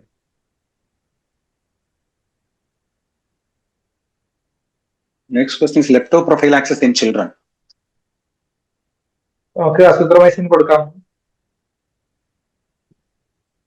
ഓക്കെ. അടുത്ത എനിക്ക് തോന്നുന്നത് ഇതിൽ നമ്മൾ പറയുന്നത് പ്രൊഫൈലാക്സിസിൽ നമ്മൾ ഡോക്സ് അല്ലെങ്കിൽ നമ്മൾ പറഞ്ഞിരിക്കുന്ന അമോക്സിലിൻ, പെൻസിലിൻ ഓർ എസ്ട്രോമൈസിൻ നമ്മൾ നേരത്തെ അത് എക്സ്പ്ലെയിൻ ചെയ്തിട്ടുണ്ടായിരുന്നില്ല. അടുത്ത ക്വസ്റ്റ്യൻ വെച്ചൊരു വാക്സിനെ കുറിച്ചാണ് ചോദിച്ചിരിക്കുന്നത്. സാർ ക്ലാസ്സിൽ പറഞ്ഞപ്പോൾ വാക്സിന്റെ കാര്യം നമ്മുടെ നാട്ടിൽ അവൈലബിൾ അല്ല, മേ ബി അതിന്റെ റിസർച്ച് അധികം നടക്കുന്നില്ല എന്നുള്ളതാണ് പറഞ്ഞത്. പക്ഷേ ഇതിൽ കുറിച്ചിരിക്കുന്നത് dengue vaccine available at US, Dengvaxia എന്നാണ് അതിൽ നോട്ട് ചെയ്തിരിക്കുന്നത്. ഞാനതിൽ നോക്കിയപ്പോൾ ഡെങ്കു വൈറസ് അതിന്റെ വാക്സിൻ ട്രയൽ നടന്നുകൊണ്ടിരിക്കുന്നു മാത്രമേ കിട്ടിയുള്ളൂ. ഇപ്പൊ പുതുതായിട്ട് വന്നിട്ടുണ്ടെന്ന് അറിയില്ല. ഞാനത് ഒരു പക്ഷേ ഉണ്ടാവായിരിക്കും. പക്ഷെ US-ലൊന്നും ഡെങ്കു ഇല്ല എന്നാണ് ഞാൻ മനസ്സിലാക്കുന്നത്. കാരണം ആ കൺട്രിയിലൊന്നും ഡെങ്കു വൈറസ് ഇൻഫെക്ഷൻ അത്ര കാര്യമായിട്ടില്ല. ചിലപ്പോൾ ഉണ്ടാവുമായിരിക്കും പുതുതായിട്ട് വല്ല സ്റ്റഡീസ് ഒക്കെ വന്നിട്ട് അറിയില്ല. നമുക്ക് പറഞ്ഞോട്ടെ ഒന്ന് 2 ഡെങ്കി വാക്സിൻ WHO അപ്രൂവ്ഡ്. അതിൽ ആദ്യം ഇറങ്ങിയതാണ് ഈ ഡെങ്കു വാക്സിൻ എന്ന് പറയുന്നത്. അപ്പോൾ ഈ ഡെങ്കി വാക്സിന്റെ ഒരു ബേസിക് പ്രശ്നം നമ്മുടെ ഈ നാച്ചുറൽ ഇൻഫെക്ഷനിൽ വരുന്ന പോലെ ഒരു സിറോ പോസിറ്റീവ് ആൾക്ക് ഡെങ്കി വാക്സിൻ എടുത്താൽ വീണ്ടും സിവിയർ ഇൻഫെക്ഷൻ, അതായത് നേരത്തെ ഈ സെക്കൻഡറി ഡെങ്കിയിൽ സിവിയർ ഇൻഫെക്ഷൻ വരുന്ന പോലെ സിറോ നെഗറ്റീവ് ആൾക്കാർക്ക് വാക്സിൻ എടുത്താൽ പിന്നെ അവർക്ക് ഇൻഫെക്ഷൻ വരുമ്പോൾ അത് സിവിയർ ആയിട്ട് വരുന്നു എന്നുള്ളൊരു ഫൈൻഡിങ് വന്നു ഈ ഡെങ്കി വാക്സിൻ യൂസ് ചെയ്ത് കഴിഞ്ഞപ്പോൾ. അപ്പോൾ അതിനുവേണ്ടി നമ്മൾ കേരളത്തിലും കുറച്ച് ട്രയൽസ് ഒക്കെ ചെയ്തിരുന്നു ഈ സിറോ പോസിറ്റിവിറ്റി കണ്ടുപിടിക്കാൻ വേണ്ടിയിട്ട്. സിറോ പോസിറ്റീവ് ആയ ആൾക്കാർക്ക് മാത്രമേ ഈ ഡെങ്കി വാക്സിൻ എന്ന് പറയുന്ന വാക്സിൻ കൊടുക്കാൻ പറ്റത്തുള്ളൂ. അപ്പോൾ രണ്ടാമത് ഇപ്പോൾ ഒരു ജാപ്പനീസ് കമ്പനിയുടെ ക്യൂഡെങ്ക എന്ന് പറഞ്ഞിട്ടൊരു വാക്സിൻ വന്നിട്ടുണ്ട്. അതിന് ഈ പ്രശ്നം ഇതിനെ അപേക്ഷിച്ച് ഡെങ്കി വാക്സിനെ അപേക്ഷിച്ച് കുറവാണ്. ഇപ്പോൾ കറന്റ്ലി WHO ഈ ഹൈ ഡെങ്കി ട്രാൻസ്മിഷൻ കൺട്രീസിലും റീജിയൻസിലും ഈ ക്യൂഡെങ്ക എന്ന് പറഞ്ഞ് പുതിയതായിട്ട് വന്നിരിക്കുന്ന വാക്സിൻ റെക്കമെൻഡ് ചെയ്യുന്നുണ്ട്. അതിനും ഈ പറയുന്ന പോലെ ഒരു ചെറിയ റിസ്ക് ഉണ്ട്.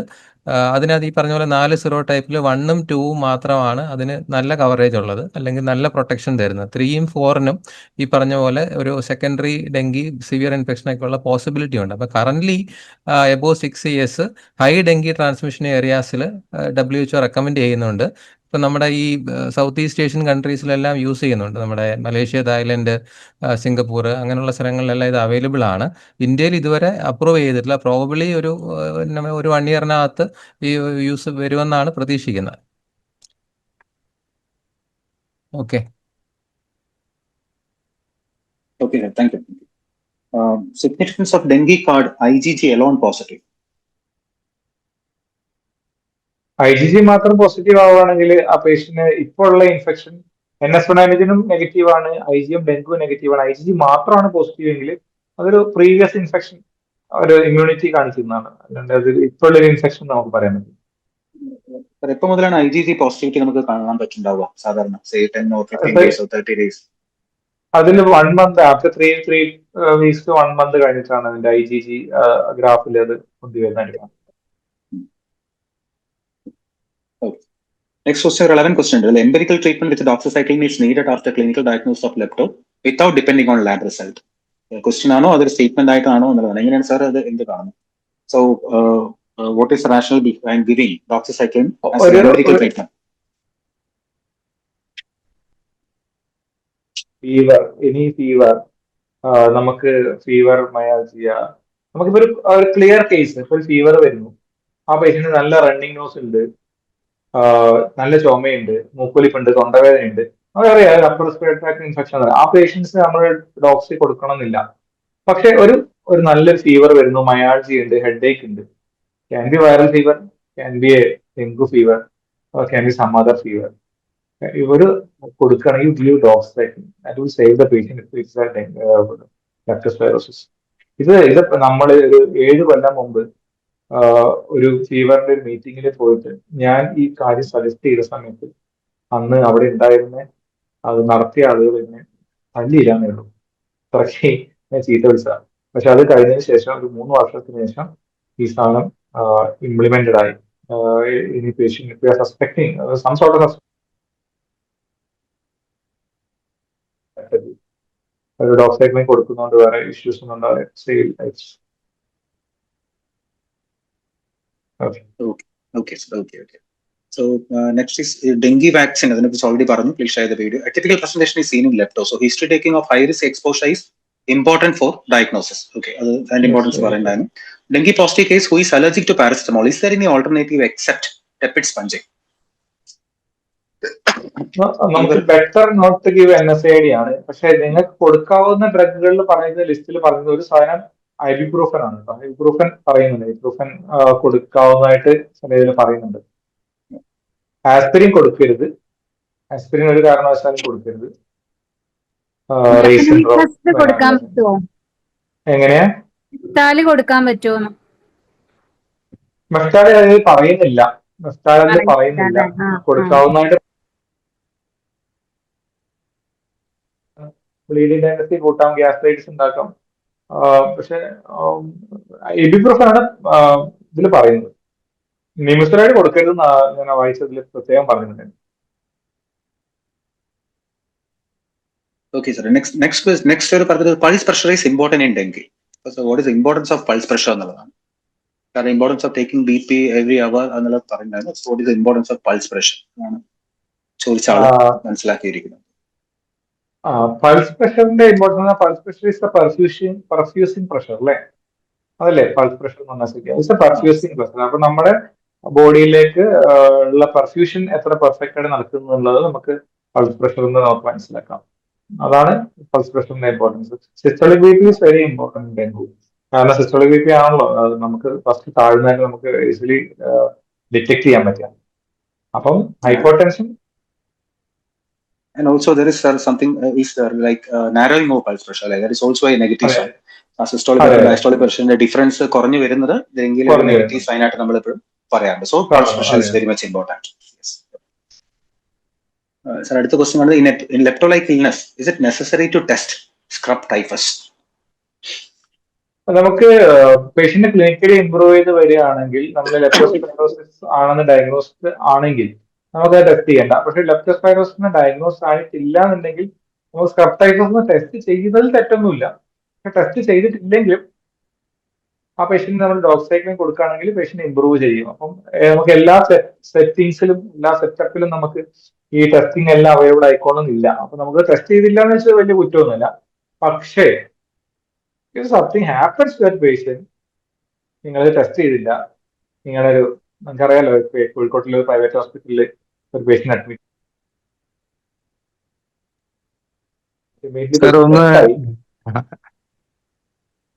ആഡ് ചെയ്തോട്ടെ. ഡോക്ടർ വിനോദാണ് എറണാകുളത്ത് നിന്ന്. നമുക്കൊരു സർവൈലൻസ് പാർട്ണറും കൂടെ അത് നല്ലതാണ്. നമ്മുടെ ഏരിയയിൽ സ്ക്രബ് ടൈഫസ് ഇല്ല എന്ന് പറയണമെങ്കിൽ നമുക്ക് സംശയമുള്ള കേസസ് സ്ക്രബ് ടൈഫസിന് PH ലാബിലോട്ട് സാമ്പിൾ വിടുന്നത് എപ്പോഴും നല്ലതാണ്. അപ്പൊ അതൊരു സർവൈലൻസ് പാർട്ണറും കൂടെ it will B helpful. Okay, definitely നമുക്ക് എത്ര ഉണ്ട് എന്നറിയാൻ വേണ്ടി നമുക്ക് ചെയ്യുന്നതിൽ തെറ്റൊന്നുമില്ല. നമുക്കത് സൗകര്യമുള്ള സമയം PH ലാബൊക്കെ ഉള്ള സമയം ഇപ്പം നമുക്കിപ്പം ഹെൽത്ത് സെന്റേഴ്സ് ഉണ്ട്, PHC ഉണ്ട്, CHC ഉണ്ട്, എല്ലായിടത്തും ഉണ്ടല്ലോ. എല്ലായിടത്തും സ്ക്രബ് ടൈഫസ് ചെയ്യണമെന്ന് എല്ലാവർക്കും ഒരു ഫീസിബിൾ ആവില്ല. അപ്പൊ അത് ചെയ്യണം എന്നുള്ളത് അവർക്കൊരു പ്രശ്നം വരുന്ന ഒരു സാധനമല്ല എന്നാണ് നിങ്ങൾ ഉദ്ദേശിച്ചത്. നമുക്കൊരു GH പോലുള്ള ഒരു സ്ഥലം അല്ലെങ്കിൽ ഒരു താലൂക്ക് ഹോസ്പിറ്റൽ പോലെ easily we can send sample to some nearby PH lab or somewhere the investigation course is very less, we can send. Otherwise ആ പേഷ്യന്റ് ഓൾറെഡി വിടണമെന്നൊരു മസ്റ്റ് അല്ല. പക്ഷെ ഈ പറഞ്ഞ പോലെ ഞാൻ നേരത്തെ ഒരു പ്രൈവറ്റ് ഹോസ്പിറ്റലിന്റെ കാര്യം പറഞ്ഞില്ല, അവര് വിടാതിരുന്ന ഒരേ ഒരു ടെസ്റ്റ് ഇതാണ്. പേഷ്യന്റ് അൾട്ടിമേറ്റ് ഡെത്ത് ആയി. അവസാനം അത് എൻക്വയറി വന്നപ്പം സ്ക്രബ് ടൈഫസ് ആയിരുന്നു പോസിറ്റീവ്. അപ്പൊ അവർ കുറച്ചധികം ബുദ്ധിമുട്ടി. അപ്പൊ അങ്ങനെ ഒരു സിറ്റുവേഷൻ വരാം. പേഷ്യന്റ് സർവൈവ് ചെയ്യുക, ഇമ്പ്രൂവ് ചെയ്തിട്ടാണെങ്കിൽ ചെയ്തിട്ടില്ലെങ്കിലും ഒന്നും സംഭവിക്കില്ല. പക്ഷെ ഇതുപോലെ സാർ പറഞ്ഞ വളരെ കറക്റ്റ് ആണ്, നമുക്ക് എത്ര അറിയാം. പക്ഷെ scrub typhus is not uncommon. എറണാകുളത്തെ കാര്യത്തിലല്ല, കാലിക്കറ്റിൽ ഇറ്റ്സ് നോട്ട് അൺകോമൺ. ഒരുപാട് കേസുകൾ നമുക്ക് കിട്ടാറുണ്ട് scrub. Okay. Going to next question. In dengue daily monitoring, what is the role of hemoglobin and MPV? Manual MPV എന്താ ഉദ്ദേശിച്ചത്? മാനുവൽ പ്ലേറ്റ്ലെറ്റ് ആണോ ഉദ്ദേശിക്കുന്നത്? MPV മെയിൻ പ്ലേറ്റ്ലെറ്റ് വോളിയം ആയിരിക്കും. അയ്യോ, അത് ഒരു കടുത്ത ക്വസ്റ്റ്യൻ ആണെന്ന് തോന്നുന്നു. എനിക്കറിയില്ല മെയിൻ പ്ലേറ്റ് വോളിയത്തിന്റെ കാര്യം. എനിക്ക് തോന്നുന്നു ചിലപ്പോൾ ന്യൂ പ്ലേറ്റ്ലെറ്റ്സ് ഉണ്ടാവുന്നതിനെ പറ്റി ഉദ്ദേശം ഉണ്ടാവുമല്ലോ. അപ്പം ആ പ്ലേറ്റ്ലെറ്റ് ന്യൂ പ്ലേറ്റ്ലെറ്റ്സ് ഉണ്ടാവുന്നതിന്റെ മെഷർമെന്റ് ആണോ ഇതിൽ ഈ ക്വസ്റ്റ്യൻസ് ഉള്ള ആള് ചോദിച്ചിരിക്കുന്നത് എനിക്കറിയില്ല. എന്തായാലും ഇത് അറിയാനുള്ള ഒരു ക്വസ്റ്റ്യൻ അല്ല. ഇതെന്തായാലും നമ്മളെ നോളജ് ടെസ്റ്റ് ചെയ്യാനുള്ള ഒരു ക്വസ്റ്റ്യൻ പോലെ എനിക്ക് തോന്നുന്നത്. എന്തായാലും എനിക്ക് തോന്നുന്നു മെയിൻ പ്ലേറ്റ്ലെറ്റ് വോളിയം കുറവായിരിക്കും യങ് പ്ലേറ്റ്ലെറ്റ്സിൽ. അപ്പൊ യങ് പ്ലേറ്റ്ലെറ്റ്സ് ഉണ്ടായി വരുന്നുണ്ടോ, അത് ബോൺ മാരോ ഇമ്പ്രൂവ് ചെയ്യുന്നുണ്ടോ, ഈ പ്രശ്നങ്ങൾ കുറഞ്ഞു വരുന്നുണ്ടോ എന്നുള്ളതിന്റെ ഒരു സിഗ്നിഫിക്കന്റ് ആയിട്ടായിരിക്കും തോന്നുന്നു. അത് ചോദിച്ചാൽ അറിയാമെങ്കിൽ പറഞ്ഞു കഴിഞ്ഞാൽ ബാക്കിയുള്ളവർക്ക് ഉപകാരപ്രദമായിരിക്കും.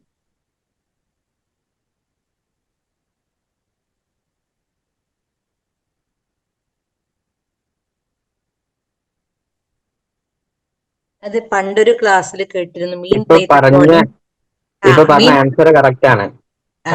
അതാണ് തന്നെ നോക്കുന്നത്. ഇത് എത്രത്തോളം പ്ലേറ്റ്ലെറ്റ് പ്രൊഡക്ഷൻ ഉണ്ട് എന്നുള്ളതാണ് ഈ MPV വോളിയം കൊണ്ട് നോക്കുന്നത്. മീൻ പ്ലേറ്റ്ലെറ്റ് വോളിയം കൂടുന്നത് എന്തോ ഒരു ഒമിനസ് സൈൻ അങ്ങനെ എന്തോ ഒരു കേട്ട പോലെ തോന്നി. അത് ഡൗട്ട് ക്ലിയർ ചെയ്യാൻ ചോദിച്ചതാ.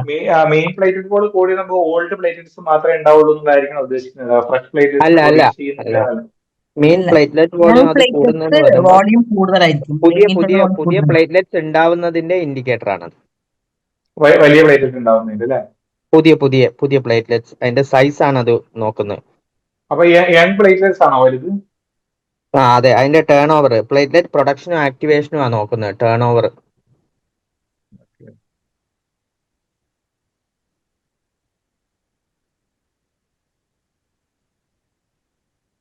Okay, well, the next question, sir, for foot handlers, stool culture is important to rule out typhoid.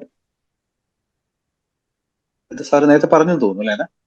അതെ, നമ്മുടെ ക്രോണിക് ഐരിയസ്റ്റേറ്റ് റൂൾ ഔട്ട് ചെയ്യണമെങ്കിൽ യൂറിൻ കൾച്ചറും അതുപോലെ തന്നെ സ്റ്റൂൾ കൾച്ചറുമാണ് എൻട്രിക് ഫീവറിൽ നമ്മൾ ചെയ്യാറുള്ളത്. സാറേ ഒന്ന് ആഡ് ചെയ്തോട്ടെ. ഡോക്ടർ വിനോദാണ്, എറണാകുളം. നമ്മൾ ഫുഡ് ഹാൻഡേഴ്സിന് ഹെൽത്ത് കാർഡ് കൊടുക്കാൻ വേണ്ടി നമ്മൾ വൈഡാല്, ഒരു സിംറ്റം ഇല്ലാത്ത ആൾക്ക് വൈഡാല് ചെയ്തിട്ട് ശരിക്കും പറഞ്ഞാൽ പ്രയോജനമില്ല. അതാണ് ഞാൻ അതിലിട്ടത്. അങ്ങനെ നോക്കണമെന്നുണ്ടെങ്കിൽ ശരിക്കും സ്റ്റൂൾ കൾച്ചറാണ് നോക്കേണ്ടത്. സിംറ്റമാറ്റിക് ഉള്ള ആൾക്ക് ടൈഫോയിഡിന്റെ ട്രാൻസ്മിഷൻ നടക്കുമെന്ന് അറിയാൻ വേണ്ടി സ്റ്റൂൾ കൾച്ചറാണ് നോക്കേണ്ടത്. ശരിക്കും പറഞ്ഞാൽ ഇപ്പോഴത്തെ ഹെൽത്ത് കാർഡ് കൊടുക്കുന്നതിന് അതൊരു മാൻഡേറ്ററി ആയിട്ടൊന്നും ഇല്ല. അത് ഉദ്ദേശിച്ചാണ് ഞാൻ അത് ഇട്ടത് കേട്ടോ. ഗവൺമെന്റ് നമുക്ക് തന്ന ഒരു സാധനത്തില് നമുക്ക് ബ്ലഡ് വൈഡാല് മാത്രമായിട്ട് സ്റ്റൂൾ കൾച്ചർ നമുക്ക് ഗവൺമെന്റ് പ്രൊപ്പോസൽ ഉണ്ടായിരുന്നല്ലോ ഈ അടുത്ത ഇഷ്യൂ ഒക്കെ ഉണ്ടായപ്പോൾ. അതിൽ വൈഡാൽ ഉണ്ട്, പക്ഷേ സ്റ്റൂൾ കൾച്ചർ അല്ല. പാർ പറഞ്ഞ കറക്റ്റ് ആണ്. അത് ഡയഗ്നോസ് ചെയ്യണമെങ്കിൽ കറക്റ്റ് ആയിട്ട് സ്റ്റൂൾ കൾച്ചർ തന്നെയാണ് വേണ്ടത്, ക്രോണിക് ഐരിയസ്റ്റേറ്റ് ഉണ്ടോ എന്ന് അറിയണമെങ്കിൽ.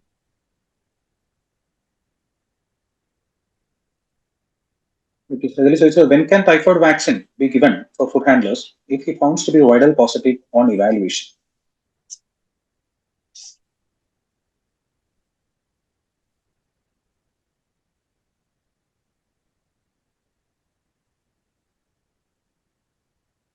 ഞാൻ ചിന്തിക്കാത്തൊരു കാര്യമാണ്. അല്ല, നമ്മൾക്ക് അത് വൈഡാൽ പോസിറ്റീവ് ഇപ്പൊ നേരത്തെ ആരും ചോദിച്ച പോലെ വൈഡാൽ ടെസ്റ്റ് ഇപ്പൊ അങ്ങനെ നമ്മളൊരു റിലയബിൾ ടെസ്റ്റ് ആയിട്ട് എടുക്കാറില്ല.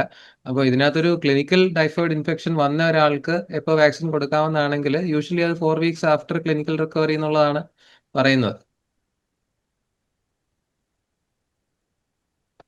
സന്ധ്യ, എനിക്ക് തോന്നുന്നു നമ്മളൊരു വൈറൽ വാക്സിൻ എടുത്ത് കഴിഞ്ഞാൽ, ടൈഫോയിഡ് വാക്സിൻ എടുത്തു കഴിഞ്ഞാലും ഒരു നമ്മളിപ്പം പിന്നെ ഒരു സമയത്ത് ടെസ്റ്റ് ചെയ്യുമ്പം ഇത് നമ്മുടെ ഒരു ക്ലിനിക്കലി ടൈഫോയിഡ് ഡയഗ്നോസിബിൾ ലെവലിലേക്ക് വൈഡാൽ ടെസ്റ്റ് പോസിറ്റീവായി വരുന്ന എനിക്ക് തോന്നുന്നില്ല.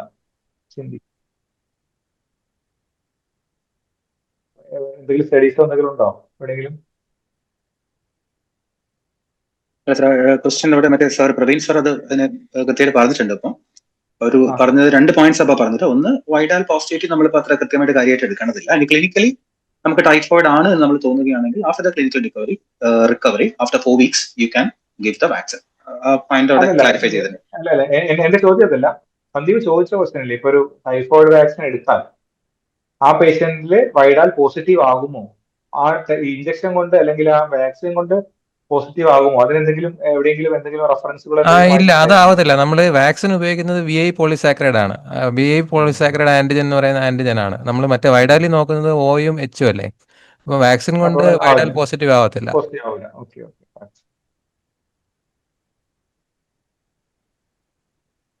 സർ, പിന്നെ ഇതിലടുത്ത ക്വസ്റ്റ്യൻ വന്നിട്ട് ഡോക്സിസൈക്ലിൻ റെസിസ്റ്റൻസ് കാണാറുണ്ടോ? ഇനി സ്റ്റഡി ആണ് ചോദിച്ചിരിക്കുന്നത്.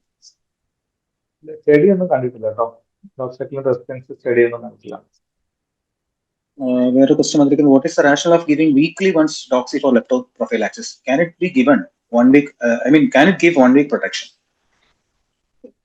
ഡോക്സൈക്ലിന് കുറച്ച് പ്രൊലോങ്ഡ് ഇതുണ്ട്, ആക്ഷൻ ഉണ്ട്.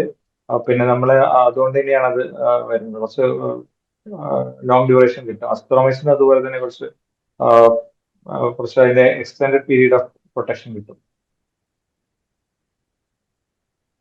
Moving to next question. CAD patient on antiplatelet diagnosed with dengue. When to stop the antiplatelets? നമുക്ക് അത് ബ്ലീഡിംഗ് ടെൻഡൻസീസ് കാണിക്കാൻ തുടങ്ങിയാൽ പ്ലേറ്റ്ലെറ്റ് കൗണ്ട് ഒരു ലെസ് ദാൻ 10,000 താഴെ വരികയാണെങ്കിലോ നമുക്ക് സ്റ്റോപ്പ് ചെയ്യാം. പിന്നെ നമുക്ക് പേഷ്യന്റിന്റെ ക്ലിനിക്കൽ സിനാരിയോ കൂടെ അനുസരിച്ച്, പേഷ്യന്റ് ഇപ്പം ഒരു ക്രോണിക് CAD ആണ്,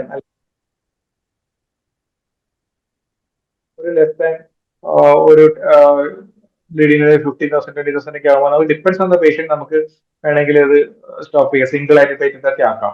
ഡബിൾ ആന്റിപ്ലേറ്റഡ് ഉള്ളതെങ്കിൽ സിംഗിൾ ആന്റിപ്ലേറ്റഡ് ഒക്കെ ആക്കാം. 10,000 താഴെയാണെങ്കിൽ ഇറ്റ്സ് ബെറ്റർ ടു സ്റ്റോപ്പ്. എന്നിട്ട് പേഷ്യന്റ് നമുക്ക് ട്രീറ്റ് ചെയ്യാം. വൺസ് അത് കൂടിക്കഴിഞ്ഞാൽ നമുക്ക് റീസ്റ്റാർട്ട് ചെയ്യാം. കാർഡിയോളജിസ്റ്റ് ഒപ്പീനിയൻ കൂടെ വേണം സ്റ്റോപ്പ് ചെയ്യുന്നതിന്. ഓക്കെ സാർ, പറഞ്ഞാലും ഇൻഡിവിജ്വലൈസ്ഡ് അപ്രോച്ച് ആണ് അതിൽ ഇമ്പോർട്ടന്റ് ആണെന്നുള്ളത്. എനി സൈൻസ് ഓഫ് ക്ലിനിക്കൽ ഒരു ബ്ലീഡിംഗ് മാനിഫെസ്റ്റേഷൻ ഉണ്ടെങ്കിൽ ബെറ്റർ ടു സ്റ്റോപ്പ് എന്നുള്ളതാണ് ഫോർ ദ ടൈം ബീങ് നമുക്ക് ചെയ്യാൻ പറ്റുന്നത്, അല്ലേ? അങ്ങനെയാണ്. അല്ലെങ്കിൽ പിന്നെ പറഞ്ഞ പോലെ ക്രോണിക് പേഷ്യൻസ് ആണ്, വലിയ കുഴപ്പമില്ലാത്ത പേഷ്യൻസ് ആണ്, റിസ്ക് അധികം ഇല്ലാത്ത പേഷ്യൻസ് ആണ് എങ്കിൽ നമുക്ക് കുഴപ്പമില്ല, സ്റ്റോപ്പ് ചെയ്യുന്നതിലും കുഴപ്പമില്ല. അതാണ് സാർ ഉദ്ദേശിച്ച പോയിന്റ്, അല്ലേ? ഓക്കെ സാർ, അടുത്ത question. Dengue second and further episode high risk ആണോ എന്നാണ് ചോദിച്ചിരിക്കുന്നത്. സെക്കൻഡ് അറ്റാക്ക് ഓഫ് ഡെങ്കി നമ്മൾ നേരത്തെ പറഞ്ഞു. സെക്കൻഡ് അറ്റാക്ക് ഓഫ് ഡെങ്കിയിൽ നോൺ ന്യൂട്രലൈസിങ് ആയിരുന്നു. അപ്പം അത് എല്ലാവരിലും ഒരുപോലെ ആയിക്കോണമെന്നില്ല. എല്ലാ പേഷ്യന്റിനും സെക്കൻഡ് ഡെങ്കു വരുന്നത് കൊണ്ട് ആ പേഷ്യന്റ് ഭയങ്കര സിക്ക് ആയിക്കോണമെന്നില്ല. പക്ഷേ ഫസ്റ്റ് ഡെങ്കി വരുന്നതിനേക്കാൾ കൂടുതൽ റിസ്കിയർ ആണ് എപ്പോഴും സെക്കൻഡ് ഡെങ്കു വരുന്നത്, എസ്പെഷ്യലി വിത്ത് ടൈപ്പ് 2. ഓക്കെ, അടുത്ത CAD patient with dengue already നമ്മൾ പറഞ്ഞതാണ്. അടുത്ത ക്വസ്റ്റ്യൻ കണ്ടത് in lepto instead of doxy prophylaxis if you were to give azithromycin how do you dose azithro? Is it 500 mg per week or 1 gram per week? അതാണ് question. 500 mg azithro 500 mg once per week. എനിക്ക് തോന്നുന്നു chat ബോക്സിലുള്ള questions എല്ലാം almost എല്ലാം cover ചെയ്തിട്ടുണ്ട്. കൂടെ ചോദിച്ചോട്ടെ, നിങ്ങൾക്ക് pulmonary haemorrhage കാരണം ഡെത്ത് കിട്ടിയിട്ടുണ്ടോ? Fluid overload?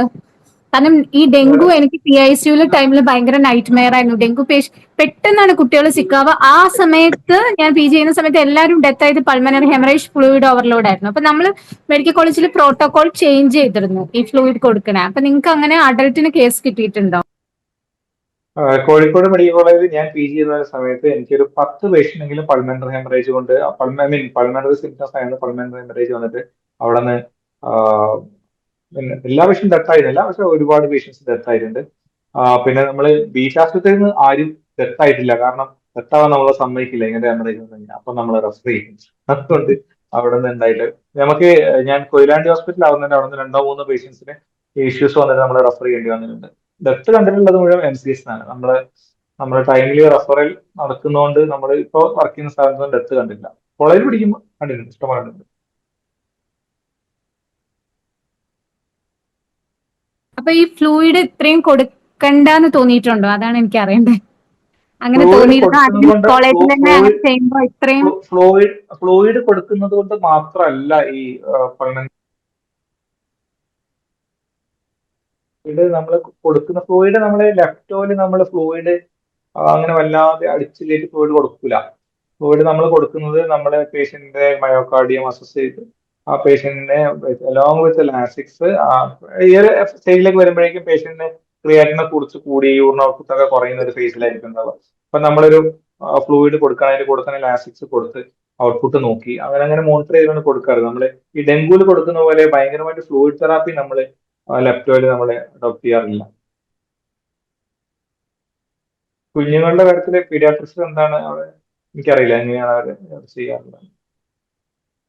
പീഡിയാട്രീഷ്യൻസ് ആരെങ്കിലും ഉണ്ടാവില്ലേ നമ്മുടെ ഇതിൽ? അവർക്ക് ഇതിനെപ്പറ്റി അറിയുന്ന ആൾക്കാരുണ്ടെങ്കിൽ ഒന്ന് പറയുകയാണെങ്കിൽ നല്ലത്.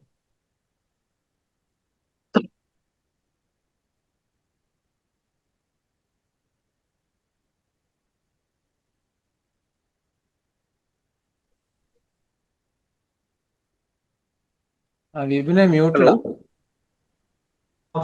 വോട്ട് ഓഫ് താങ്ക്സ് പറഞ്ഞോളൂ.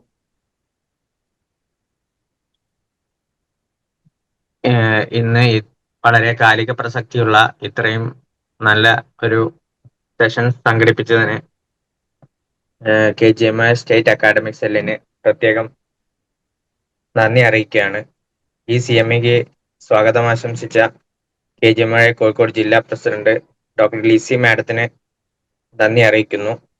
ഇത്രയും വളരെ സിമ്പിളായി പക്ഷെ വളരെ ഇൻഫർമേറ്റീവായി ഈ സെഷൻ, അതായത് ഇത്രയും വലിയ ഒരു ശരിക്കും വലിയൊരു ടോപ്പിക്കാണ്, പക്ഷെ അത് വളരെ ചുരുക്കി വളരെ ഇൻഫർമേറ്റീവായി തന്നെ ഇവിടെ അവതരിപ്പിച്ച